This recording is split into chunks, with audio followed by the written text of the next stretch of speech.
What up? I need that sports encyclopedia. BetUS Steve Kim. Got Trent in the cut. Culture Banter. Yeah. Where you at, man? In the gym shooting, I'm Durant. You ain't shooting John Moran. Darnell is the Ball State legend. I'm the Warren Central High School legend. Proven with a reliable source, straight from the mouth of the horse. Smitty and JB and Smitty from West Coast to Yost. I love talking ball. It's nice to connect with guys that are like-minded and just are real and genuine. Better stay in your lane. How did you? You are fucking insane. Dude, what? You just will not give this guy his flowers. What is wrong with you? Oh, you must have thought I was a bitch. I am him. Use not it. What's the topic? With your logic when I flow. Big Komodo, how it's talking. Got to get back to letting the baby cry a little bit to see if they can soothe themselves. That's a bar. Issues get pressed so past it don't get sacked like bags and baggage. Smitty and Jason Brown killed it, yeah, it's a rap. We what the game's been missing. We switched it and filled the gap. I identified him after his third fight, and I said that guy should be a star. I'm so proud of the show, bro. The gap. Smitty and Jason Brown. To the Coach JB show.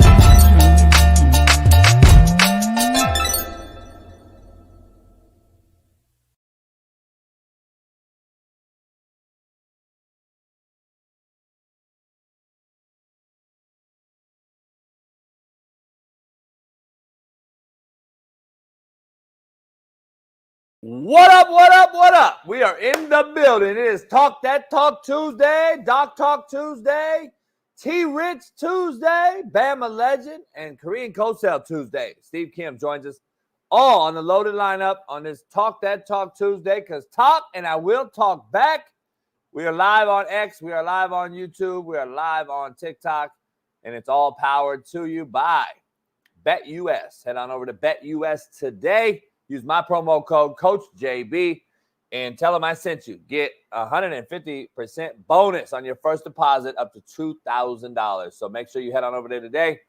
BetUS, where it all begins. Head on over there.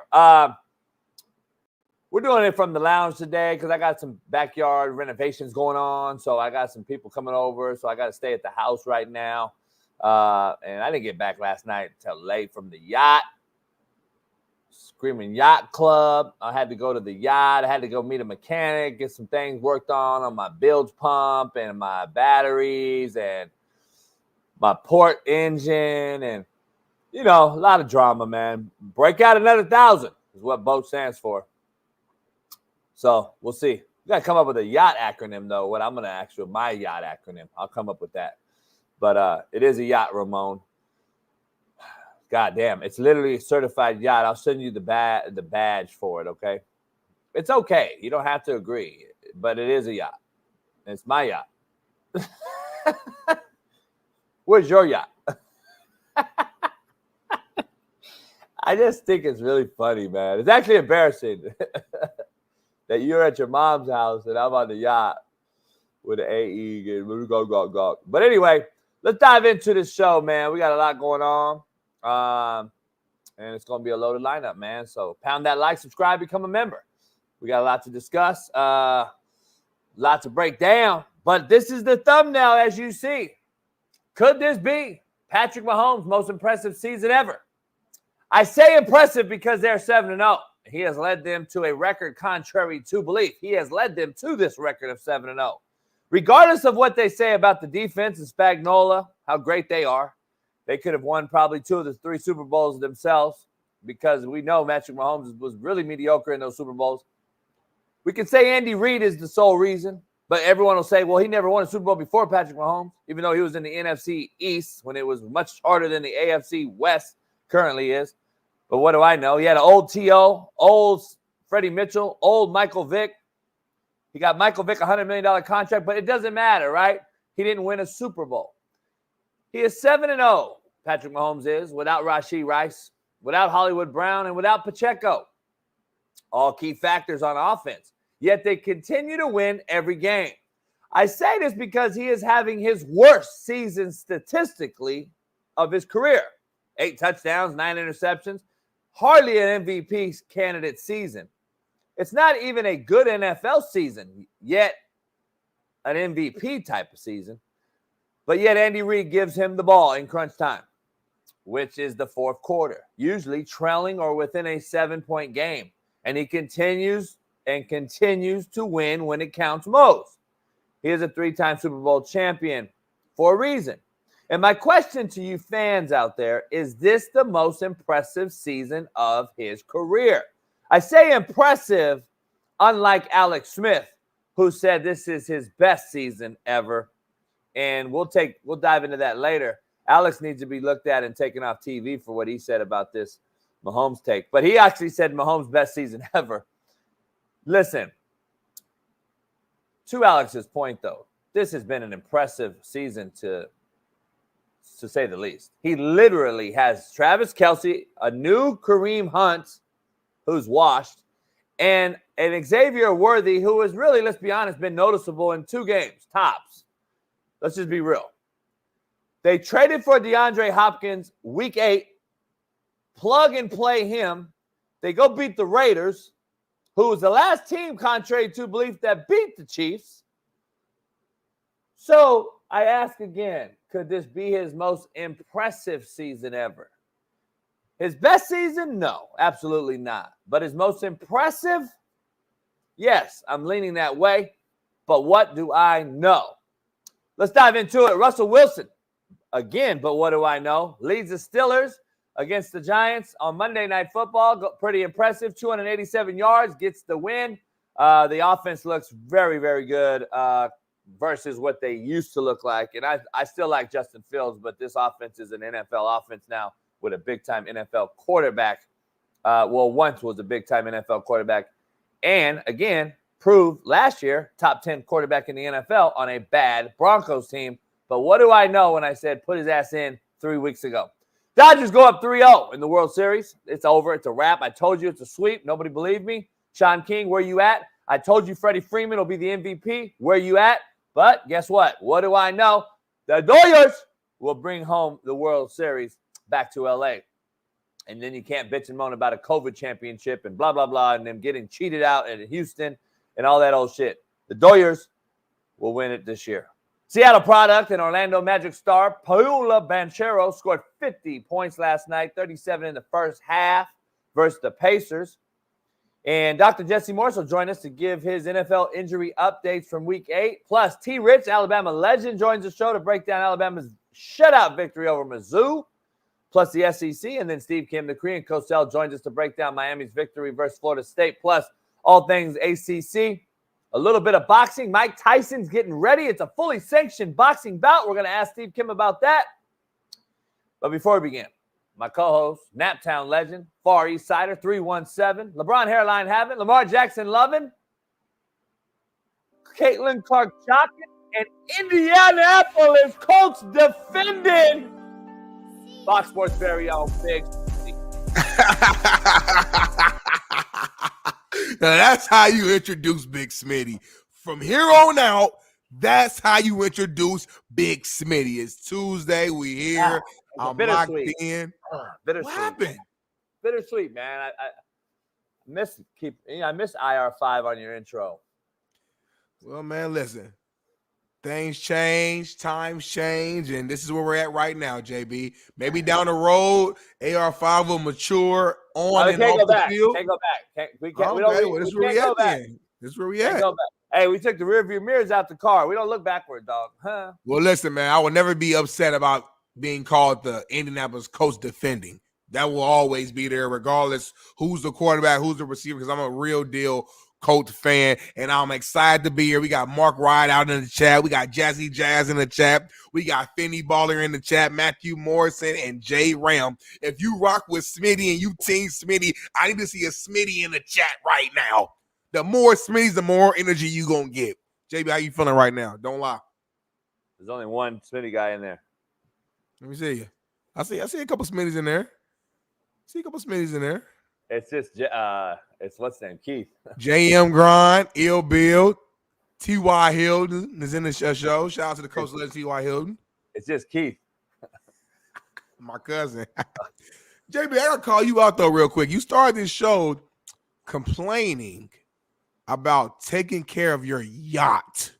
Yeah, man. I just got in the house 2 hours ago. Had to be on the yacht all damn night. Had to take care of this, take care of that. My damn 75-inch flat screen TV on the yacht was having issues. Then I had to get the cable hooked up, and my AE didn't have enough water in her mouth. She had to hydrate up before she took care of me and how to get her some water. Then I had to drop my Beamer down there as well and get the tire changed. And then I went back to my mansion over here, and it's like, what?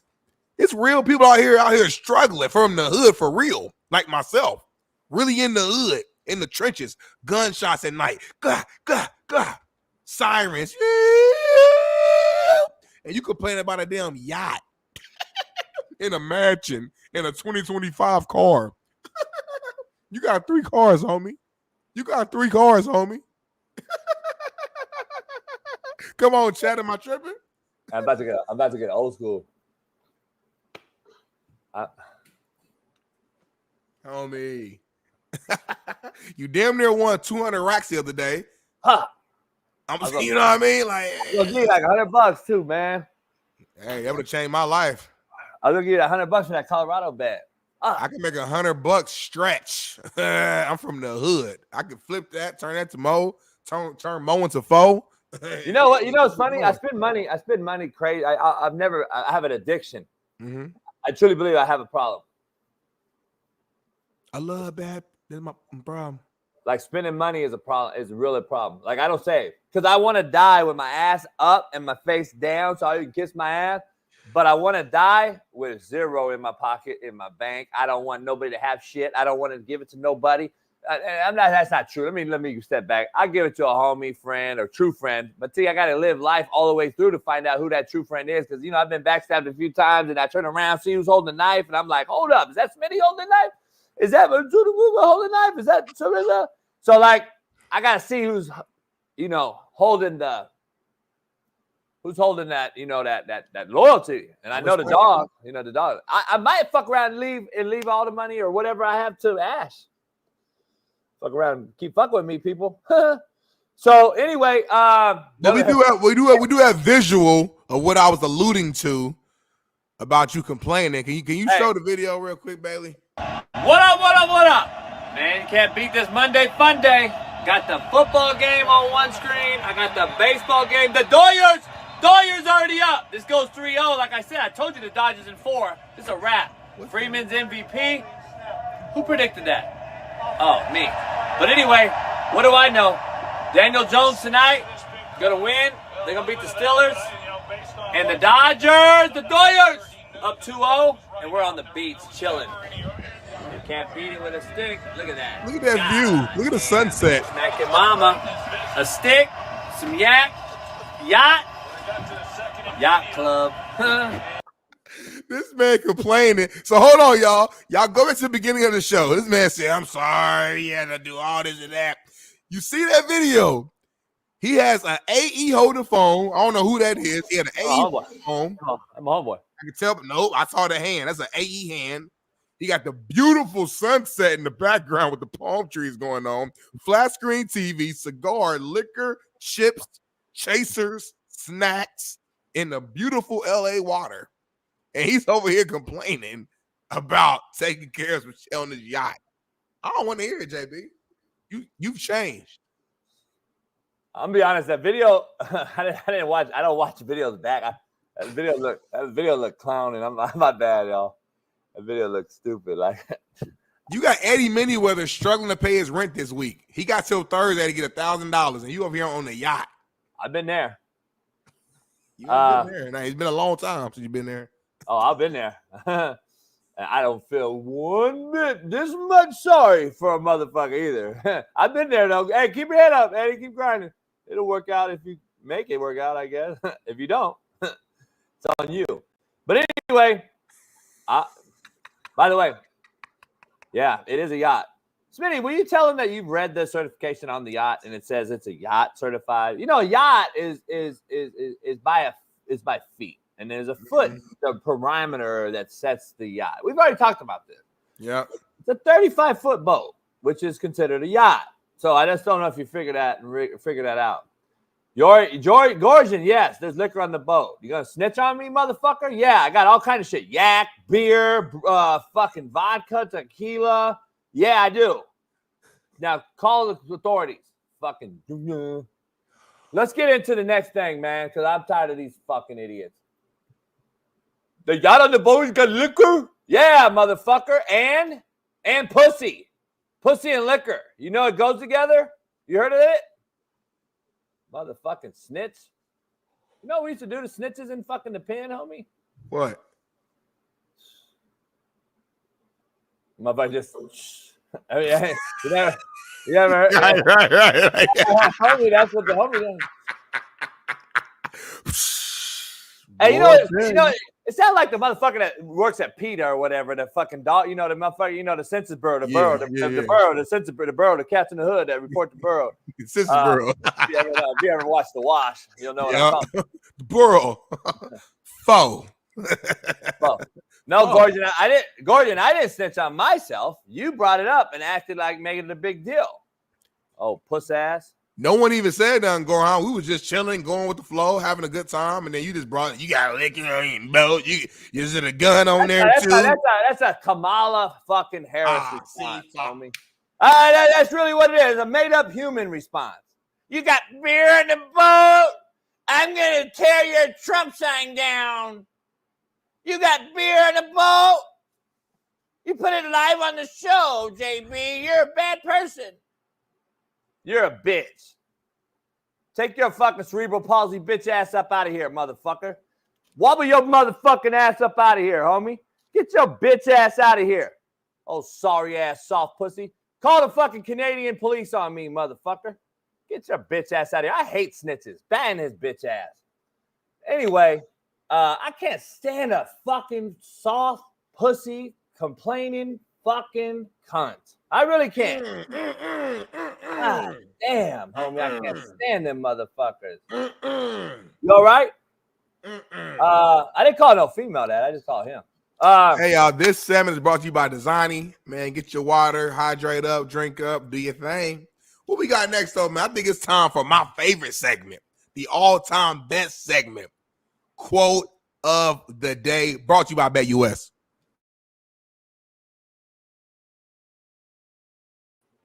What up, what up, what up? I am here for BetUS. BetUS is now powering the Coach AB Show with Big Smitty as our proud new sponsor.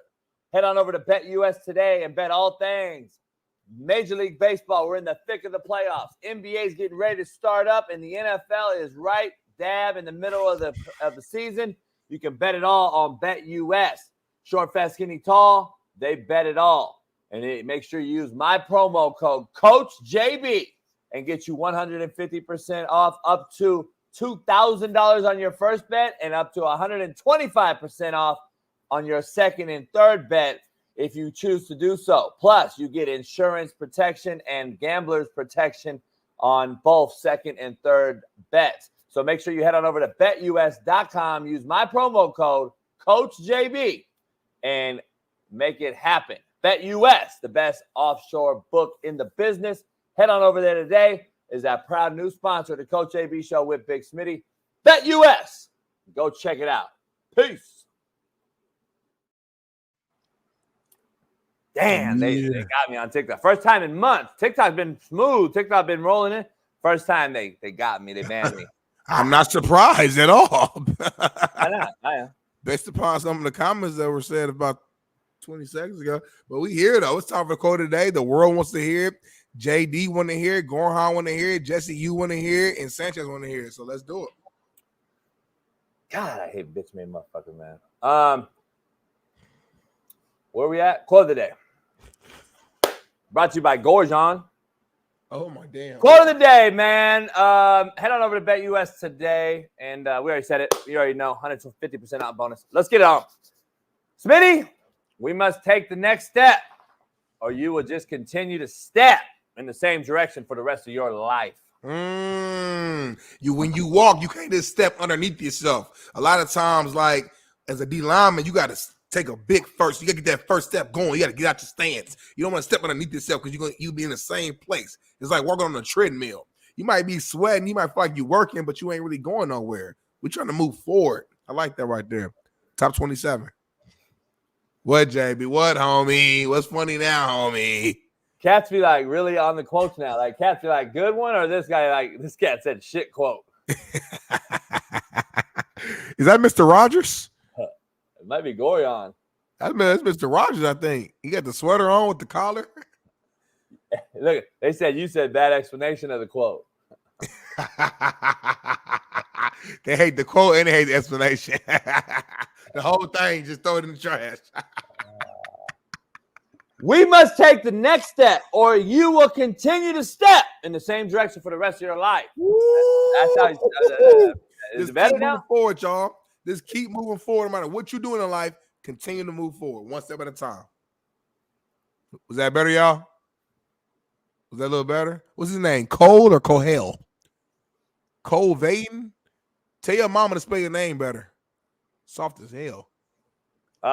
His name Cole. Chohl. That's a weird way to spell Cole. Contrary to belief, brought to you by Prize Picks. Head on over to Prize Picks. Use the promo code CoachJB and get you 50% off on welcome bonus. Contrary to belief, Smitty, keeping it real must be a sin because I keep getting punished for it.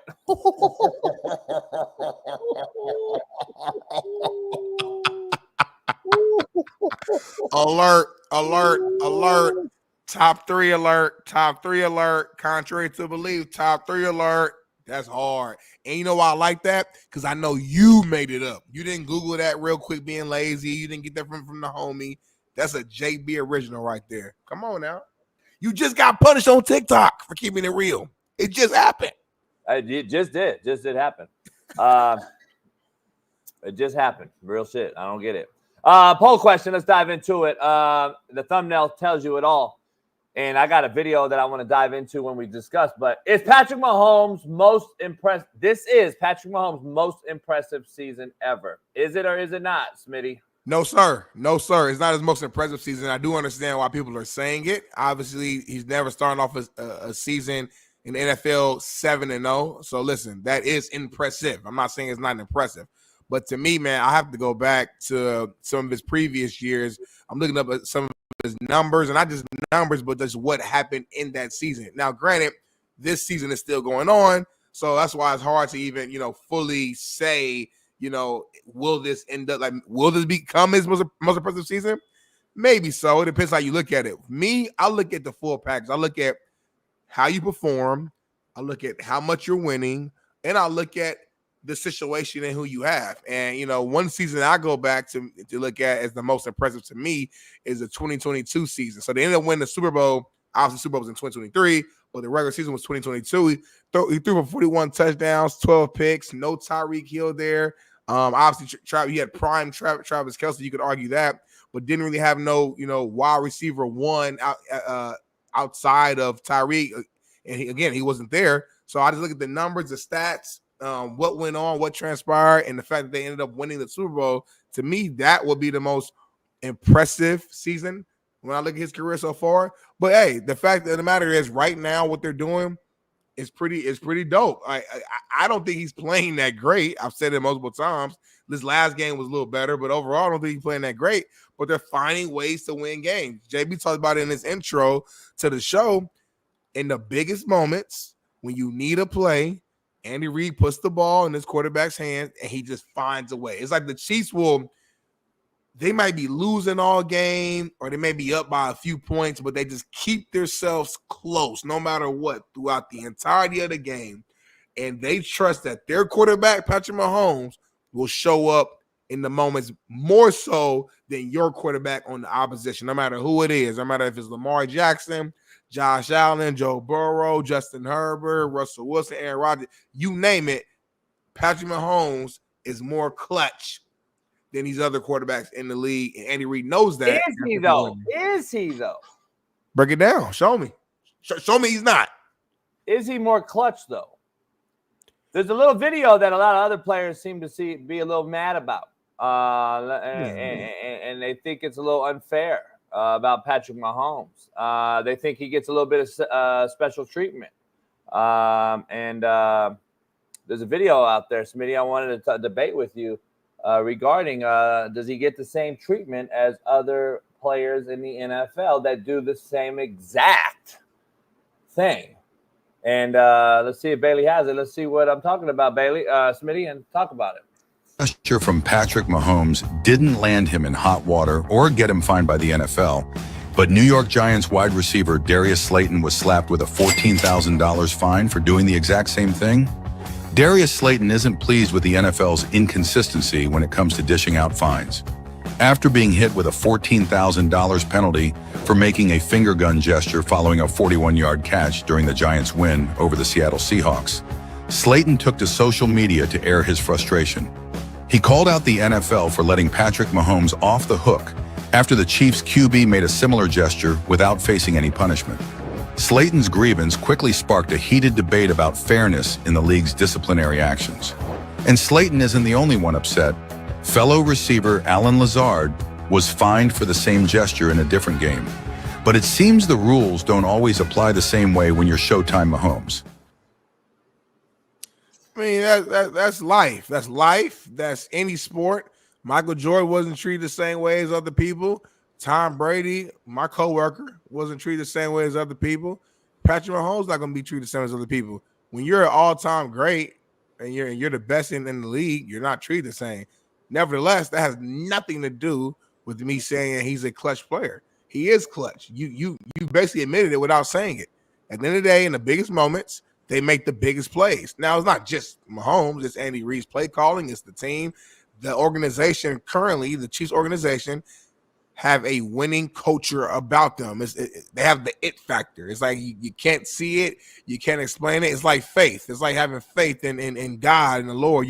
You don't see it. It's just like if you know, you know. It's an aura about that team where they just find a way. There's no actual answer. You look at the stat line. Mahomes might be 16 or 27, 2 picks, 1 touchdown, but he made the game-winning drive to go win it, and that's all that matters at the end of the day. They're undefeated. So, superstars get treated different, JB. You know that. That's been happening since before you. That's been happening. You was treated differently, I heard. Treated differently is different. Getting fined for the same thing is not different. That is a very, very defendable case. Like, these cats should actually say, you know what? You're hitting my pockets. Getting treated differently, we already know that's something totally different. Star treatment is totally different. Kobe, Jordan, you alluded to. Brady, you alluded to. Tuckgate, all that shit.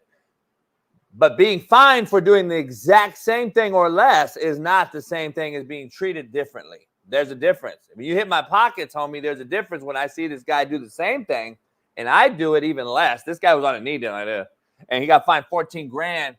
To me, that's when I start to say, nah, fuck that. Don't treat them differently all you want, but don't fine me $14,000 for doing the fucking same thing. Or make Patrick Mahomes pay my fucking fine then. Like, there's somewhere that has to stop, because we already see and know about all the other shit that comes with the Chiefs queendom and Patrick Mahomes. He's got more interceptions overturned than any other quarterback in the history of the NFL. He's got less than 3. He's subpar Super Bowl victories under his belt that we can argue the defense and Andy Reid has brought him. And when he comes to Tom Brady, he has yet to beat him in the playoffs ever. And now the motherfucker retired, and now he's still saying he's the GOAT. You can't be the GOAT without ever beating the GOAT. You never beat the GOAT. You'll never be the GOAT. So, damn, I should be a rhymer. But anyway. Let me ask you this. Do you have a problem with the wide out, like showing almost like, I ain't gonna call it snitching, but in a way, snitching and showing that, hey, Mahomes did it too. This player did it too. I get his frustration 100%, but this is a brotherhood. Don't put my name in the mix if they didn't find me. Maybe they didn't catch it. Maybe they didn't see it. Maybe they were in a good mood my week. Who knows what the reason is? Don't put my name out there, because, like, if I'm Mahomes or one of the other players, and let's say hypothetically the league saw that post and like, you know what, you're right. Tyler, what's his name, Guyton or whatever. You know, you're right. Let's go ahead and find Mahomes now. I'm pissed. You know what I mean? Like, don't be the one that got caught and now you want to snitch on the rest of the homies. So that's my only pushback. I feel where he's coming from, but don't. It ain't my fault. I can't. Remember, this is a guy. This is a guy that takes extra steps to run out of bounds and abuses the rules that are beneficial towards him because he knows he can't get hit. He knows he won't get hit by a guy. We saw him run down the sideline against the 49ers last week because nobody would hit him. They're scared to hit him. This is a guy who has different set of rules. Period. Point blank. It is what it is. And he's got 8 touchdowns versus 9 interceptions with those benefits. So don't ever talk to me about the GOAT when you come to this. He has the most beneficial treatment in the history of the NFL as a quarterback, yet he is subpar this season statistically. This is his worst of his career. Now, is it still the most impressive because they're 7-0 without any weapons is why I brought this up. Impressive and good are completely different things. Like you all the time say, yeah, that was fucking impressive, JB, how you spun that shit. It doesn't mean it's great. Right. It doesn't mean that the content was great. You impressively spun that bitch. And you get 2 things can be true. So just so you're clear, just be clear. And guess what? I think it's white privilege. Mahomes is white, so I think he gets the privilege. Come on. Let's dive into the next thing. Let's dive into the next thing before Dr. Jesse Morse joins us. Mahomes white. You've seen this, Pops. You've seen this, Pops. It's not DPS. You seen Senior. had them handcuffs behind him. He said, hey, my son is in the NFL. What's your name? What's your name? I'm Patrick Mahomes. like an old hood drunk. Yeah. I'm Patrick Mahomes. I'm Patrick Mahomes, motherfucker. I'm Senior. I gave birth to that baby. I'm the father of that baby. That's why hey, my son is white. You let him go. Stop. He fuck with the milk and magnesia. His girlfriend milk magnesia. She on Sports Illustrated. She's the worst Sports Illustrated model of all time. But fuck it, let my man say. It's seriously though. His girl got to be the worst Sports Illustrated. I'm just saying though. We gotta make rules. I think you gotta make rules for this show. Like 10 rules for this show of what we can't do. The 10 no commandments? The commandments for real for the JB show. We can't talk about players' wives. That got to be cut off. Unless they're literally like an actual sports, like a topic, like she did something for us to talk about. Otherwise, you can't talk about wives. You can't talk about they parents. Keep the personal stuff. We gotta keep that out. We gotta get out of there. Keep it personal. It's not personal. I didn't attack his wife. I just said she's the most least attractive girl ever on Sports Illustrated. This man said I didn't attack his wife. I just said she's the most least attractive person in Sports Illustrated history. So is that bad? As if it's the truth? See, damn, dog. People just don't like the truth. I guess the truth can't be said no more. But it's not necessarily the truth per se. It's your opinion on it because there's a lot of people who probably think she's attractive, which is cool. Then they're perverts. What is going on right now on this show? I'm confused on what's going on. Huh? So he basically said, just said, if y'all don't agree with me, you're a perv. Cause she's nasty to me. I don't know. Anyway, but that's an opinion. See difference? And that ain't the first time you went at her. So we gonna come up with the 10 commandments for this show. I'm gonna try to get it done by the end of the week. Worst case, top of next week. The 10 commandments. You remember? You remember Milk and Magnesia though from Don't Be a Menace. Don't Be a Menace with the glasses on and the hair. Yes, of course. I'm from the hood, homie. Yes. I mean, I'm just saying, dog. See that movie a million times. Yeah, I mean that's like he said Milk and Magnesia. No, he said, "Can you tap that right over there?" He said, "No, not." Can you give me that white girl right over there? Their sister was so mad. She walked out there and tapped her shoulder. She did the whole and walked off. She did a Shaniqua like a motherfucker and walked off. Hey, that couple was in the backyard. They was getting to it in the backyard. Oh yeah. They really was doing it too. Hell yeah. And then go watch that movie, baby, when you get a chance. Huh? I'm telling Betty to go watch that movie. I know that movie happened way before his time. He had no idea what we're talking about right now. It's called Don't Be a Menace, my guy. While drinking the 40 in South Central. He's got to be. He knows what it is. I'm telling you don't. And it's okay. He's young. He was born in 07, homie. 07. He was born in 07. Do you know what happened? Like 07? That was a couple years ago. Like, you had houses and cribs and cars and all type of stuff. You know what I find funny as fuck? The KCBD, I haven't even known he's in the chat, but this motherfucker, I know he'll defend anything. Patrick Mahomes could fart on your salad and you would say it's the best dressing ever. Like, this motherfucker would literally cock over your salad and shit on it, and you would say, holy shit, this is the best dressing I've ever had. Read out loud what he said for the audio listeners. KCBD said, Brittany Mahomes is a real one, no matter what people think about her. And she's a professional sports owner. True. Haters are in shambles. She does own a soccer team, I believe, if I'm not mistaken, because she used to play soccer, I think in high school and even in college. So she's a former athlete. She's been down with her man since high school before she knew he was going to be this great. So you can't say she jumped on because of the money. She's the day one. Say what you want about, and it's been quiet. I know she was say what I want about what? Say what I want about what? Say what I want about. Say what I want about.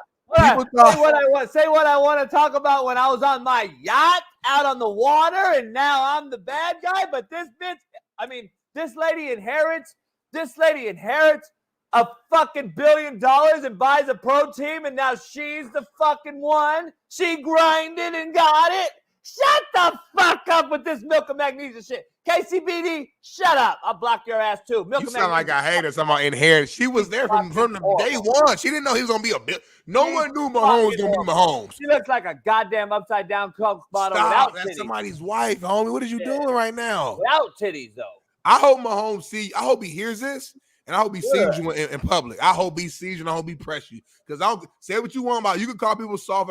People don't play about their wife. I don't care what you. At the end of the day, he's a grown ass man, and you talk about somebody's wife, you will get checked. That's a fact. I hope Patrick Mahomes sees this, and I hope he sees you.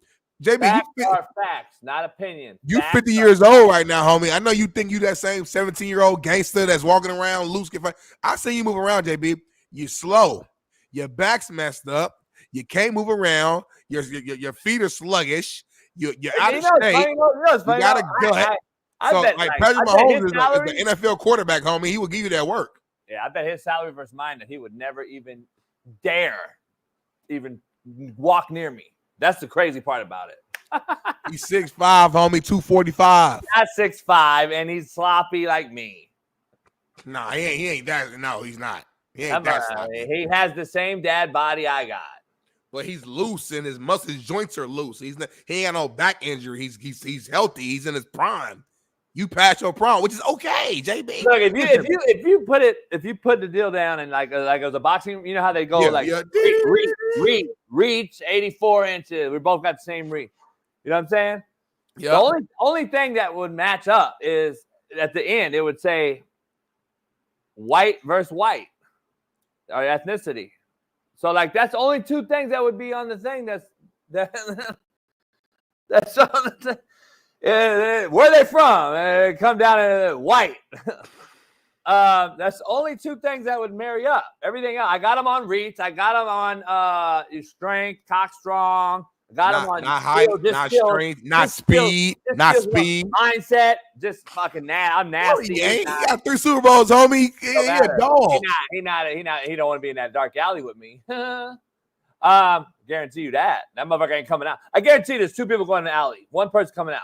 And I'm just telling you right now. And I would bet money that anyone that knew us both would bet on me. I really wish Patrick Mahomes didn't have so much to lose and he could just show you. Because I think a lot of people just look at certain players because they're in the league and make this money, or they see that he's light-skinned. Let's keep it real. And we automatically assume, oh, he's soft, he's weak, he's this, he's that. He got a white girl, he ain't. Man, that dude's a brother. That dude's a grown-ass man. And you talk about somebody's wife, they mama, they kids, it's a different switch that just takes off. You know that, JB. And again, if you was 21 years old, I'm rocking with you. You're 50, homie. When I turn 50, I'm not gonna be the same dude. You're not the same. And it's 48. okay. You're 50. 48. He's but your birthday's in 3 months. Your birthday's in February, so you're basically 49. Let's keep it real. You're 50. It's okay. You're having a midlife crisis right now. That's why you buying all this shit. You buying all this shit. You're having a midlife crisis right now. You're going through it. It's okay. I'm here. I'm your friend. I'm here with you. He's white though. It just doesn't matter. It doesn't matter. Move on to the next topic. What we got next? Speaking of sons, Rodney James. I'm just fucking around. But speaking of sons, another fucking nepotism hire. God damn. But anyway, let's move on, Smitty. Dr. Jesse Moore. I don't know. Met Jesse Morse around? He probably come on like 8:42 or just like whenever he can. I'm at the hop off at that time. All right, Russell Wilson and the Steelers take out the Giants. Daniel Jones, is he holding this Giants back? I'm not asking you because we already know your answer. So fuck it. You're supposed to ask me that question. Go. Ask me to reverse it. Daniel Jones holding back the Giants. I mean, you see they lost last night, 18-26. Very winnable game. It was close. He did make a couple good throws throughout that game. I remember in the first quarter, he threw like a 40-yard bomb down the field. It was accurate. So he shows flashes. He shows moments. He's just not a winner, in my opinion. But let me ask you this. Do you think he's holding the Giants back right now?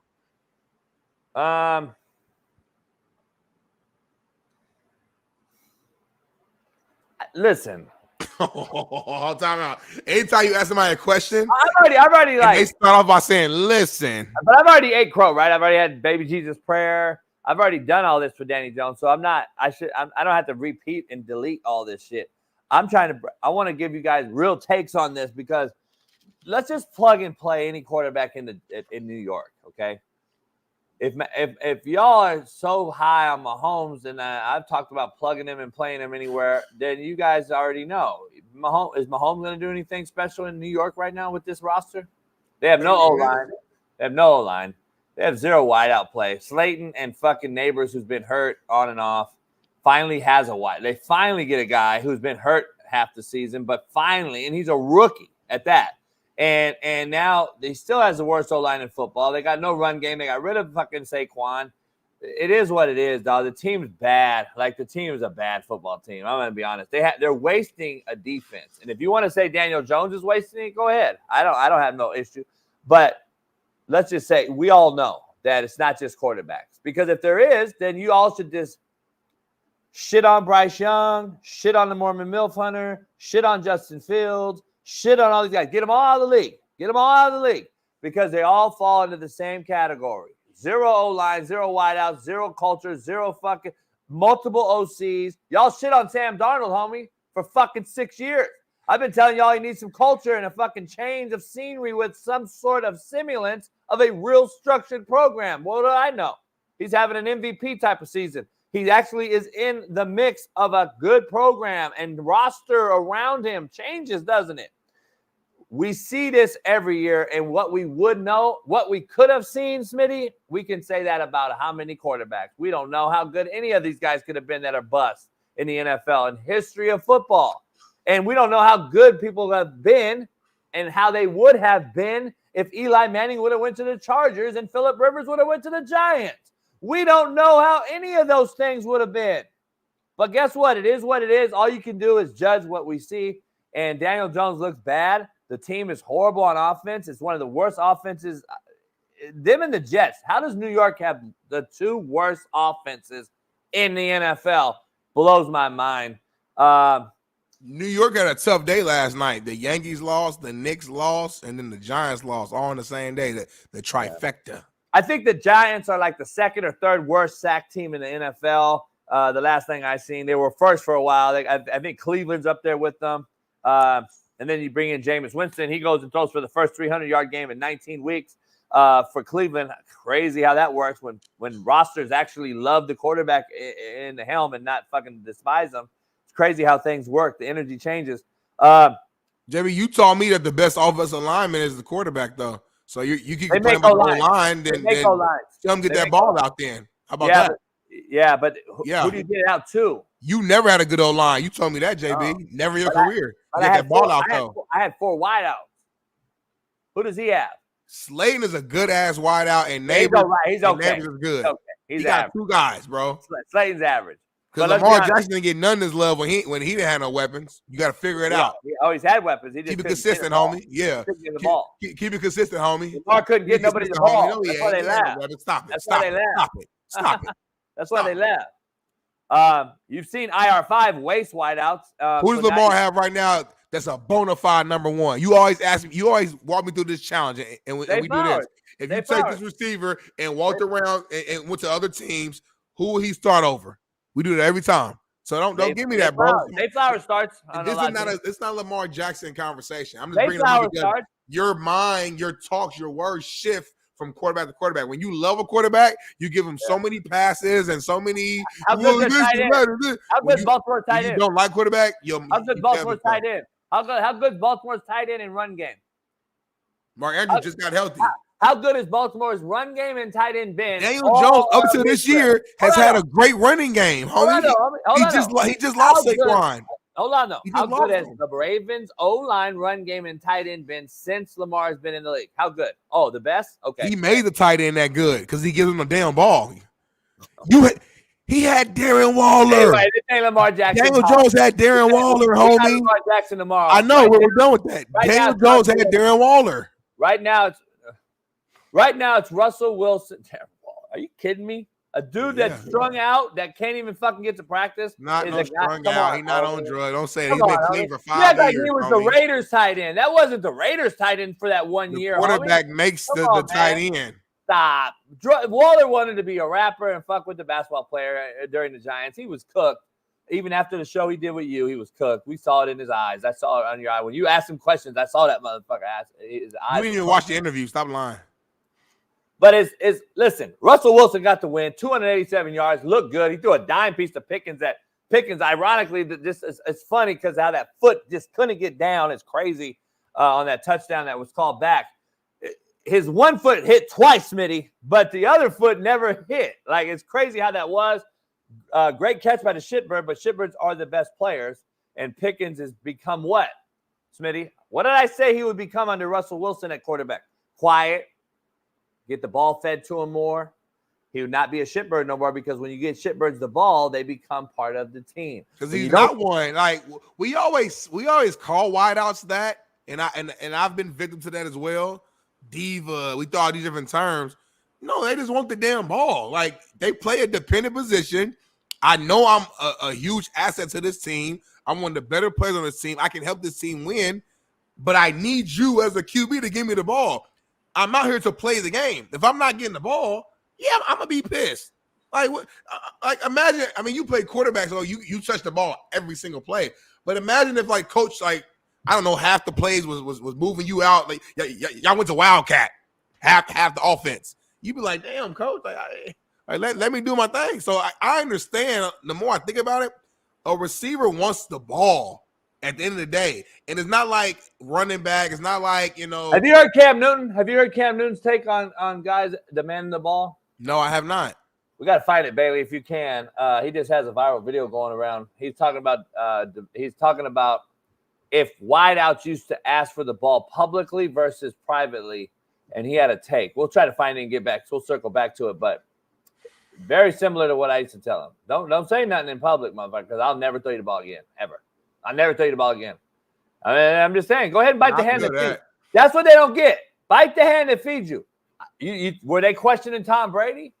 Were they questioning Peyton Manning when they didn't get the ball? Marvin Harrison? But because they got the ball, homie, you can't even use them. They had down years, homie. The bottom line is if you trust the QB and understand that this guy is your bread and butter, you won't fucking question him in public. In private, I heard that they used to have fucking draw out, fucking almost scrapping, almost fighting. That's how it's supposed to be. I used to fight almost privately with my wide receivers. But and I would drive them home after. Here, the difference is, this is where you air it out. You don't air it out on the field, dog, and bitch and moan and suck your teeth and all this shit, and you make all that money? Come on, man. Finny Baller, shut the fuck up. You're a fucking tard in the chat. You're a nobody. All right, go ahead. We got something to pop up here. Think about the Eagles' defense, especially in the first half, that they were doing differently that maybe you had not seen on film? Nah, I mean, nothing really different. I mean, watch the target tape. That was it. I was open. I like that. So yeah, break that down. Is that a shot thrown, or is he just letting you know? Give him the ball. But do you ask for it off camera, or it's right then and right now? It's like, look. If he open, get that man the ball, man. So as a quarterback, if you're get that man the ball, man. So you wouldn't take it personal. Get the man the ball, man. But what would the conversation look like, though, Cam? When Say you less. Talk to him? You just gonna walk up to him? I got you, bro. Coach, going over plays that I want. Shit, I'm about to put the motherfucking. We need to feed that neighbor's guy. What's his number? Number 1? That's yeah, simple. we need to give him the ball a lot. How many targets you got? A lot. How many catches you got? Is that simple, homie? Like, what are we doing, Danny Dom? So I'm just tired of the excuses, man. Nut up or shut up. That's it. But wait. Anyway, let's move on because that's crazy. You didn't have that same energy and take for your guys, but now all of a sudden Daniel Jones has the same energy. All right. Anyway, we'll get back to that later. I don't know why. It's crazy. It's crazy that you're attached to mediocrity, but we can move on. Attaching you to what? It's insane that you have this weird fascination with the mediocre quarterback, and you always say mediocrity is the new excellence. But for some reason, you, a guy who has a great competitive edge and a guy who always wants to win, you're connected to somebody who's, I hate to call it, but a loser, and a guy who doesn't play well, who had one decent season. He had one decent season where he threw like 16 touchdowns, and we want to praise him. But you over here, and you just cannot just separate yourself from him. He's a bad quarterback. But here's the thing, though. Would you say that I defend people that I want to see with talent have an opportunity to be fair on a fair playing field? That's what I've done for a lot of guys. I've said there's guys have upside over here, but we've yet to see them around any type of talent, any sort of structure. I've said it about the Mormon Milf Hunter, Sam Darnold. I said it about getting Bryce Young early on. It's funny how C.J. Stroud and now it seems like Jaden Daniels are anomalies in this discussion. When you go to a bad program or a dysfunctional organization that was left, in shambles, but then in the draft you go get one of those generational type of quarterbacks that we call them, and then you surround them with actually a couple weapons on offense. They got McLaurin, they got Robinson in the backfield. The O-line's pretty good. Washington has all of a sudden a great defensive line again. Because why? Their offense isn't 3 and out and punting the football because they're getting first downs. The defense is off the football field. Same what the Texans did last year with C.J. Stroud. This year, they're struggling a little bit because I told you this year, C.J. will be good, but he's not going to have what you think he will have because there's going to be a book on him. I said it on this show. I love C.J., but even though as great as he is, I think he's one of the great accurate passers in football. I think he's structurally and fundamentally sound. I think all those things. He's going to be unbelievable. He's still having a pretty damn good year, but he's not having what he did last year because there was no book on him. But I said it on this show. But he'll be fine. Those are anomalies, though. You don't see bad programs get rookie QBs and instantly win. Caleb Williams, if he was doing what CJ did last year or what Jaden's doing this year, the Bears would be undefeated. Like, let's be real. The Bears are this close to being undefeated. And they're undefeated went away when you have 36 yards in the first half and miss 9 routes in the hole. You take 2 sacks as Caleb took when he should have threw the ball to the tight end. And then you take sacks and you got 36 yards entering the fourth quarter as an NFL quarterback. That's not the anomaly as the first overall pick should be. So I'm just telling you, there's a fine line difference between some of these guys, and bad teams make bad quarterbacks look even worse. And is Daniel Jones great and legendary? No. But is he on a bad fucking structural fucking dysfunctional organization? Yes. Just like Sam Darnold was for his whole career with Carolina and the New York Jets. We're talking about the New York Jets, Smitty, and Aaron Rodgers is sitting over here looking like fucking Sam Darnold did when the New York Jets. I'll be honest. Come on now. But anyway, I'll cook some more later. Can we talk about the World Series, man, before we go to break? We talk about our Dodgers. My Dodgers. Homie, I used to have a real stroke, dog. Let me show you. Do I have something? I used to have a real stroke, homie.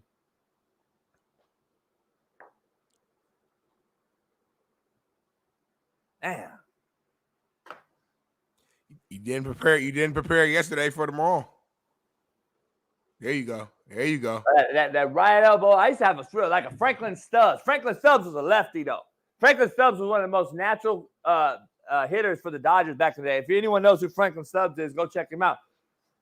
But I was a righty, you know what I'm saying? I get up there, that elbow up. I had that back hip. That back hip is back towards the catcher, so I could get that, you know, wah! You know what I'm saying? Like, woo, that back speed. I had a real. Me and you look like video game characters right now. I'm an athlete, homie. You guys don't know. Jimmy crack corn. I got jumper. I swing a golf club like no other. I'm just telling you. I could shoot pool. I could bowl. If I had to go play tennis, box. You already seen the hand. All right, Dion Sanders. Like, he's just an all-time athlete, huh? He's an all-time great athlete in the hood. I'm like a slow white version of like Bo Jackson and Dion.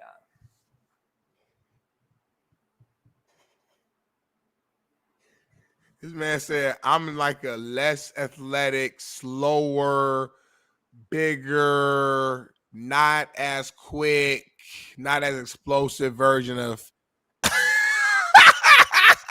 homie. I bet you I was a better athlete than Jim Thorpe. Me too then. Me too. I bet you I was the best. I bet you I was a better athlete than Jim Thorpe. And he's the best athlete of all time, they say.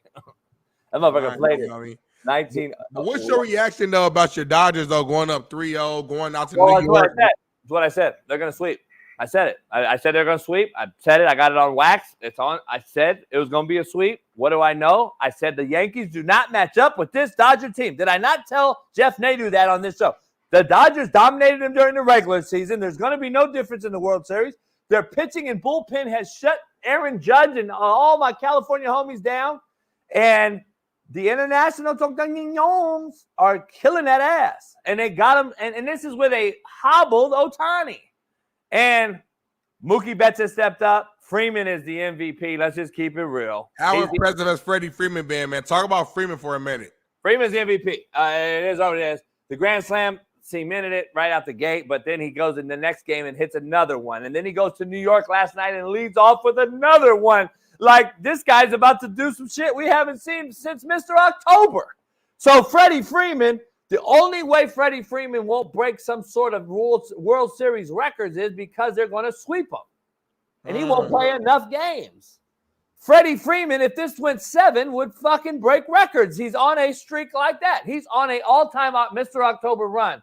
But he unfortunately won't have the time because the Dodgers are going to sweep the Yankees, as I said they would. And Freddie Freeman will be the MVP, but he won't go down in history or have any type of lore because they'll only win in 4. So I don't see this game being pushed back tonight. Do you really see this being pushed back? Do you think the Yankees want to go back to L.A. to fucking Dodger Stadium to just lose? And when the Dodgers got 3 to win 1? I mean, come on. But listen, you got to have some type of pride about yourself. You made it all the way this far. You are the Yankees. I think they win tonight. They win tonight in like I don't see it, City. 3-2. You know how you have that gut feeling that you see shit and you're like, this team just, you could play 11 times in a row. This team just is not going to win a game. It just doesn't match up. They don't match up with this Dodger team. Unfortunately, dog, it's over. Like, this team is just dominant in every fucking facet. Like, it really is. Then we had Ice Cube versus Fat Joe. That was hard. Ice Cube, man. Wake in the morning, like, we're winning everything, Smitty. We're winning everything. Like, the Fat Joe performance last night was fucking horrific, and I love Fat Joe. He was bad. It was horrible. That was all you had? Because I know Jay-Z's on the run and Beyonce, but that's all you had? Like, you have no Diddy. You got no Jay-Z. Well, Fat Joe has been, like, narrating, like, their videos. Or it's not a surprise. He's been, like, the voice. Obviously, he's from out there, represents it, you know, to the core. Fat Joe's a legend as well. You know, it is what it is. Yeah, Ice Cube stuff was different. Gotta thank God. Like, don't know, but today. New York. Like, where's that at? You can't even bring out fucking, Rihanna, Alicia Keys, Jay-Z. Well, Jay-Z on the run, but like any of those other guys you can't bring out? Man, now on the run. The man just picked Kendrick Lamar to perform at the Super Bowl. He working with the NFL. He ain't on the run. Where's Nas? Like, I'd have brought out some fucking Illmatic over that shit. Like, I'm just saying, dog. I don't know. Yeah, but Fat Yes, Joe, I think like obviously Nas is like a greater lyricist, of course, but in terms of like just I get party like hit singles, Fat Joe makes more sense for that. Yeah, And you don't want you don't want a lyricist up there just like Yeah, but it didn't go well. Like I mean, they did polls on the internet last night. Like Ice Cube fucking obliterated them in all the polls. Ice Cube won. The Dodgers won. The Dodgers will win, and it is what it is. This is LA's year. It's LA year. My guy, I always say his name wrong. TL Scar Hernandez. He's been playing very well. Both Hernandezes. Both Hernandez, but he threw like a bomb, like a 93 mile per hour to the home plate to stop Stanton from scoring. He's just a guy who he ain't gonna win MVP, of course, but been making a lot of big time plays all through the playoffs. I'm sure Shaun. Last night I got 5 out of 6 on BetUS. Yep. And here's what I picked. The only one I lost, Juan Soto, didn't get me 1.5 hits, runs, and RBIs. They like this, and I should have known better. The Dodgers are absolutely shut. I said Buehler would have more than 4 strikeouts. He had 5. I said Kiki Hernandez would have more than 1.5 hits, runs, and RBIs combined. He had 3. I said that Mookie Betts would have more than 1.5 hits, runs, and RBIs. He had 2. I'm winning, dog. I've been winning in baseball, homie. I'm just telling you. Head on over there today, BetUS, because I'm winning on there. Use my promo code, Coach JB.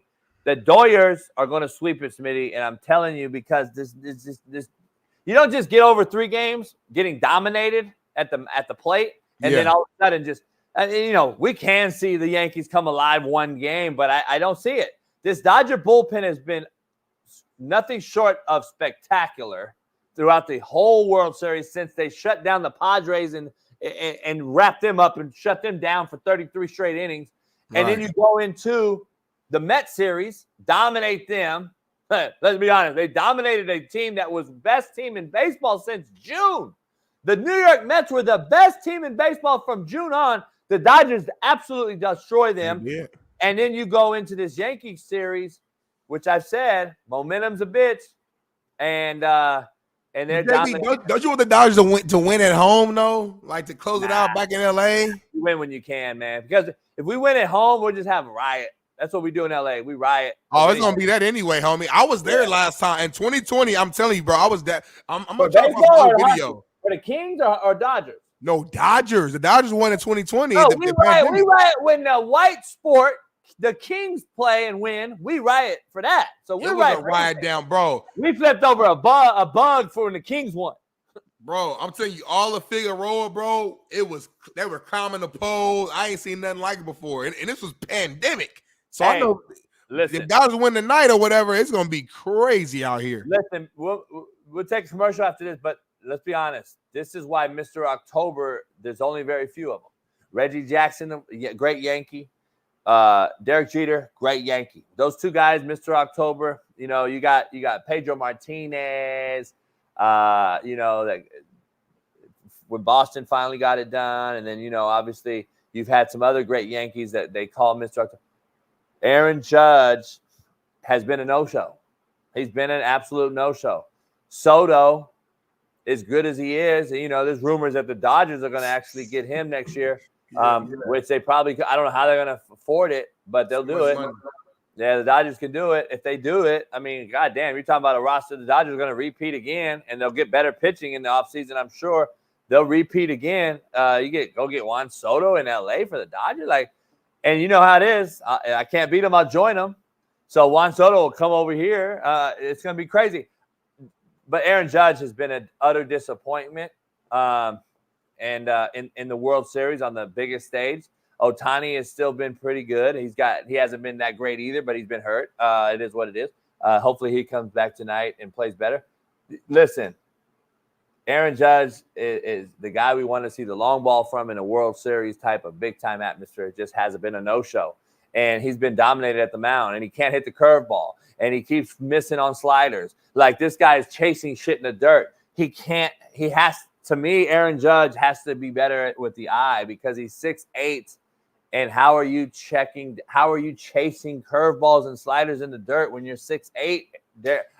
Listen, he's great and all that, but that's why people are called Mr. October. for a reason. He's so, in a bad groove right now. That's the thing about I mean, all sports you can get in a bad groove, but I feel like baseball was one of them where it's kind of tough to get out of once you get in that slump, you know. So it is. Dr. Jesse Morse was called into some things. So he's gonna try to pop in still. He's gonna still pop in. But hey, let's go to a break regardless, though, so I can go undrain the anaconda. You know what I mean? Drain the anaconda. Go get something to drink, something to chew on. And we come back. Hopefully we'll have Dr. Jesse Morris. If not, we got T. Rich coming on still. Talk Bama, who bounced back, had a 34-0 blowout. We got Steve Kim coming on, and we got more of JB and Smitty. So I'm going to drain the anaconda. Here's the thing, though, before we go to this break. You TikTokers and all you weirdos out there need to stop because karma's a real thing this year. And the Yankees haven't won a game since these fucking guys did this video. Yankees are back in the World Series. They're still bringing it. Still bringing it.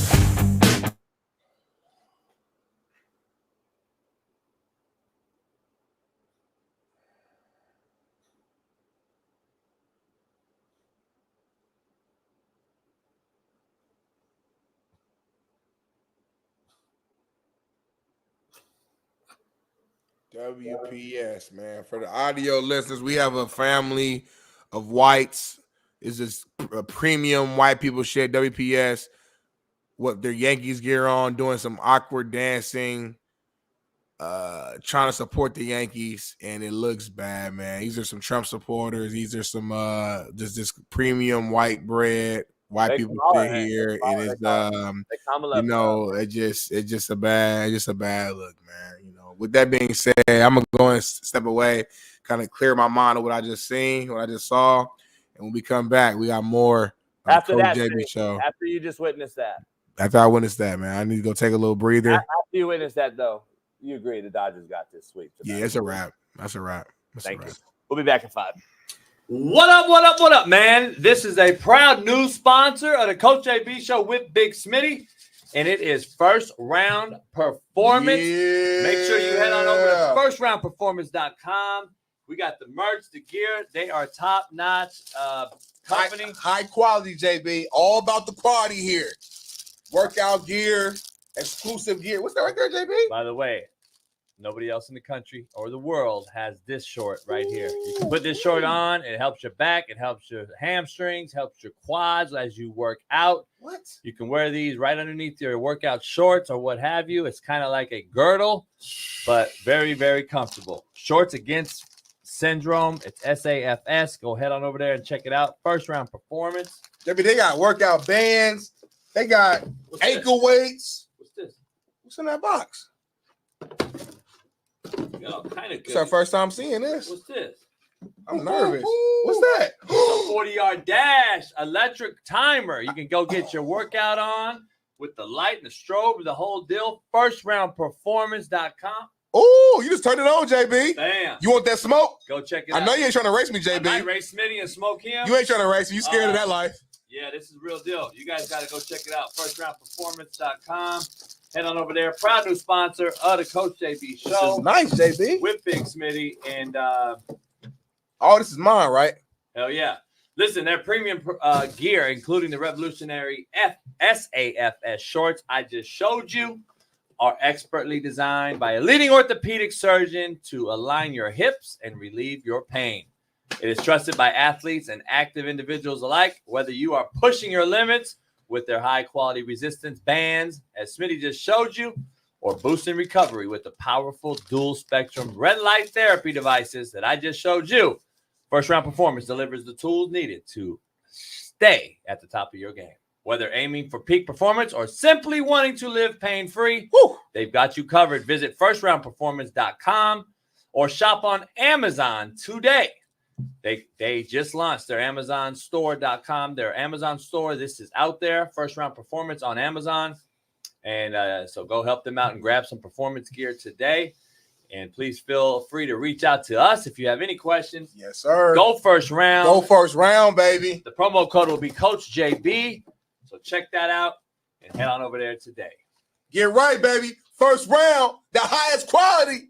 First round performance, go get you some merch. Ooh, I like this shirt. I like this shirt, JV. Peace.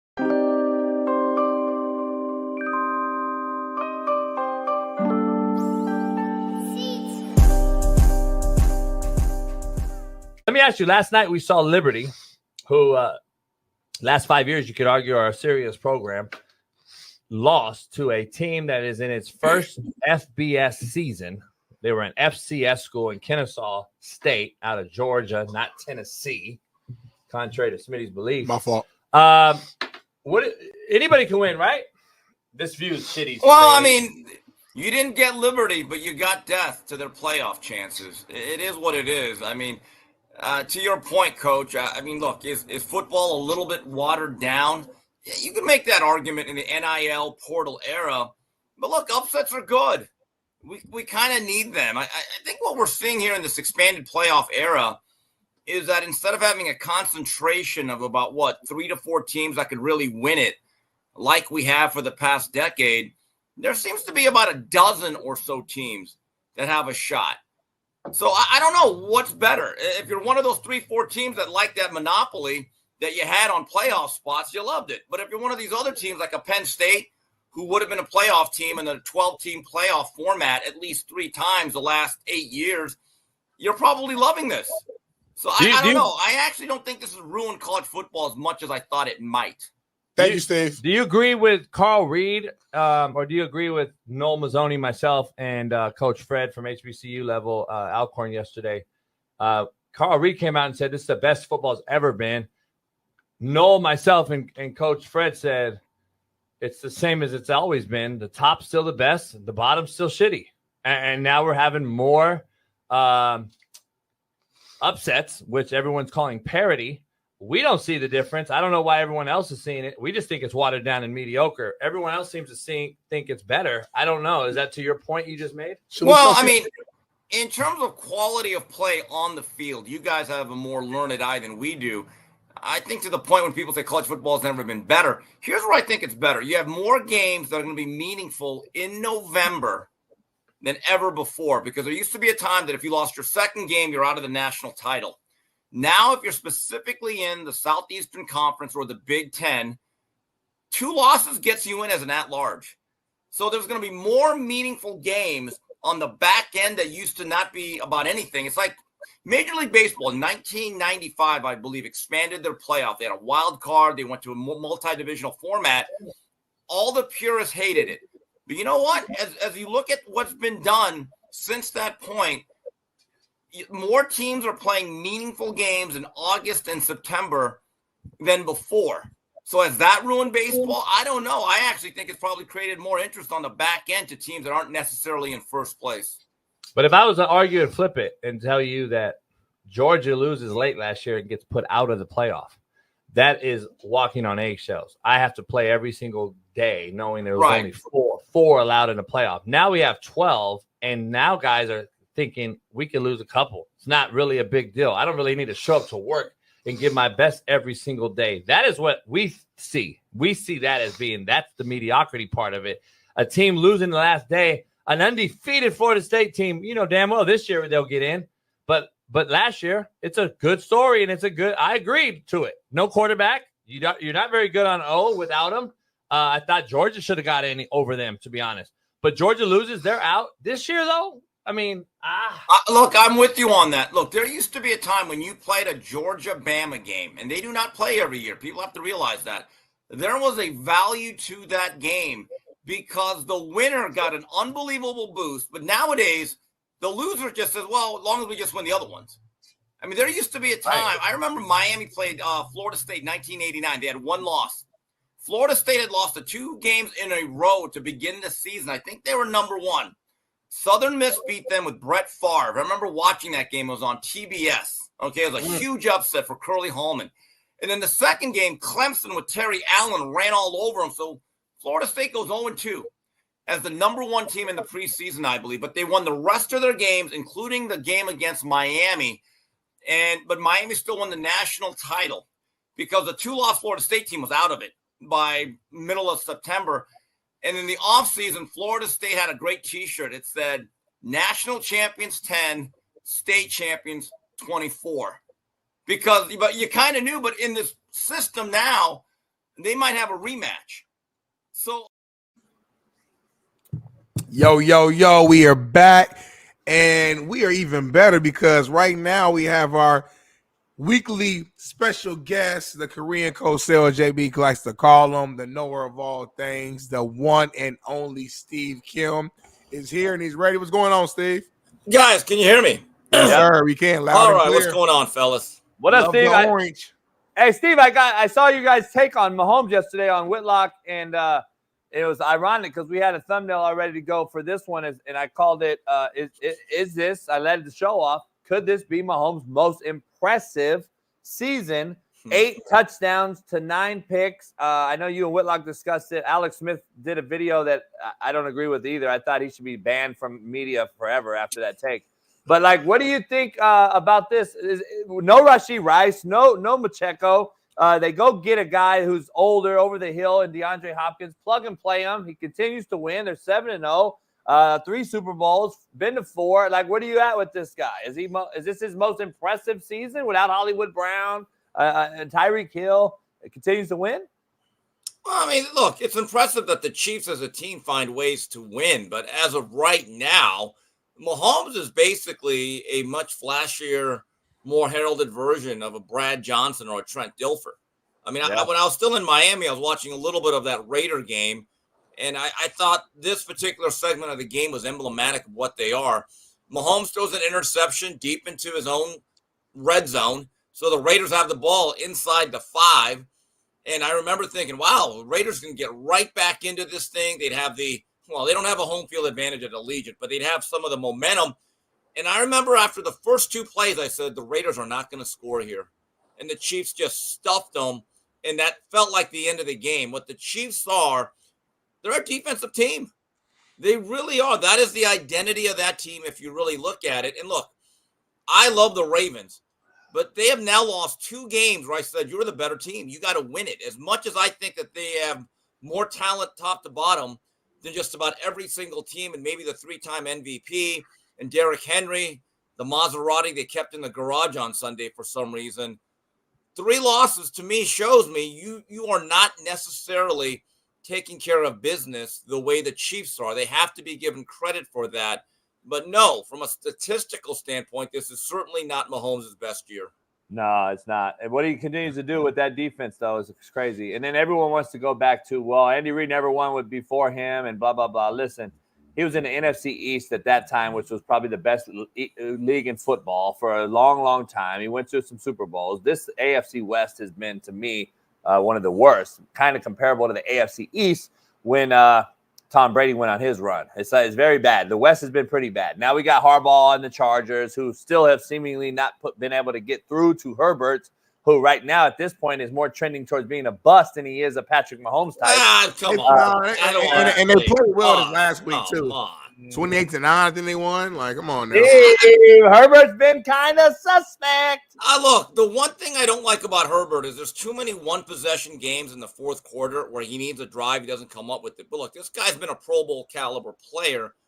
When we talk about bust, Smitty, I hate to do this, but AR5 can't play.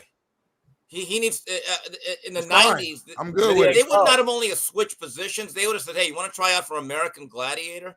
Steve, I don't know if you've been never around. understood why he was drafted so high. His 1 year at Florida, he was a 50% passer. And I said, what are we looking at here? I thought he should have been a guy that came back for another 12 to 13 starts at the college level and understand that you have to get rid of the ball early.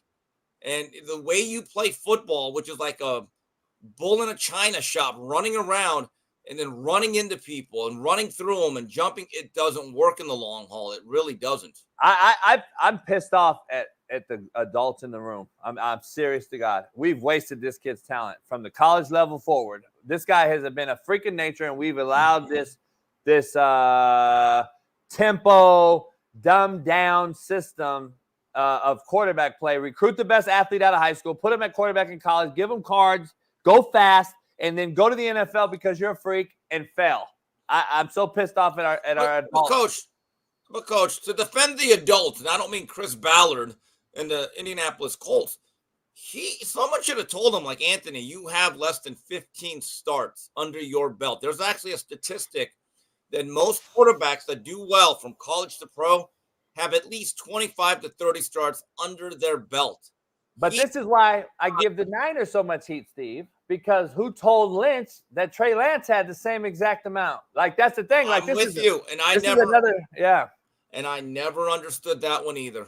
Yeah, I just don't get it. I think we failed these athletic quarterbacks, and we think that athletes are supposed to be good at quarterback. No, quarterbacks are supposed to be athletic, and there's a huge difference. And I think we're wasting these guys, and and continue to do so. I hate to see, but I'm being honest. This Lagway kid could be very good, but what is he going to do? He better transfer over to Miami or go somewhere else, because I don't see how the development is going to happen, and I don't see development in football. Period. Like, I'm just telling you, not at the quarterback position. I think we failed them very badly. So that's just my take, but it's going to be interesting. It was an interesting take for you and Whitlock, though, because I agree. I was like, could be his most impressive season with no tools around him. But, like, that's what Patrick Mahomes is. Like, Patrick Mahomes is Daniel Dimes in New York. Think about this. Everyone said, well, Tom Brady really didn't win the first 3 Super Bowls. Look at the number. All right, let's compare those numbers to what Mahomes is doing.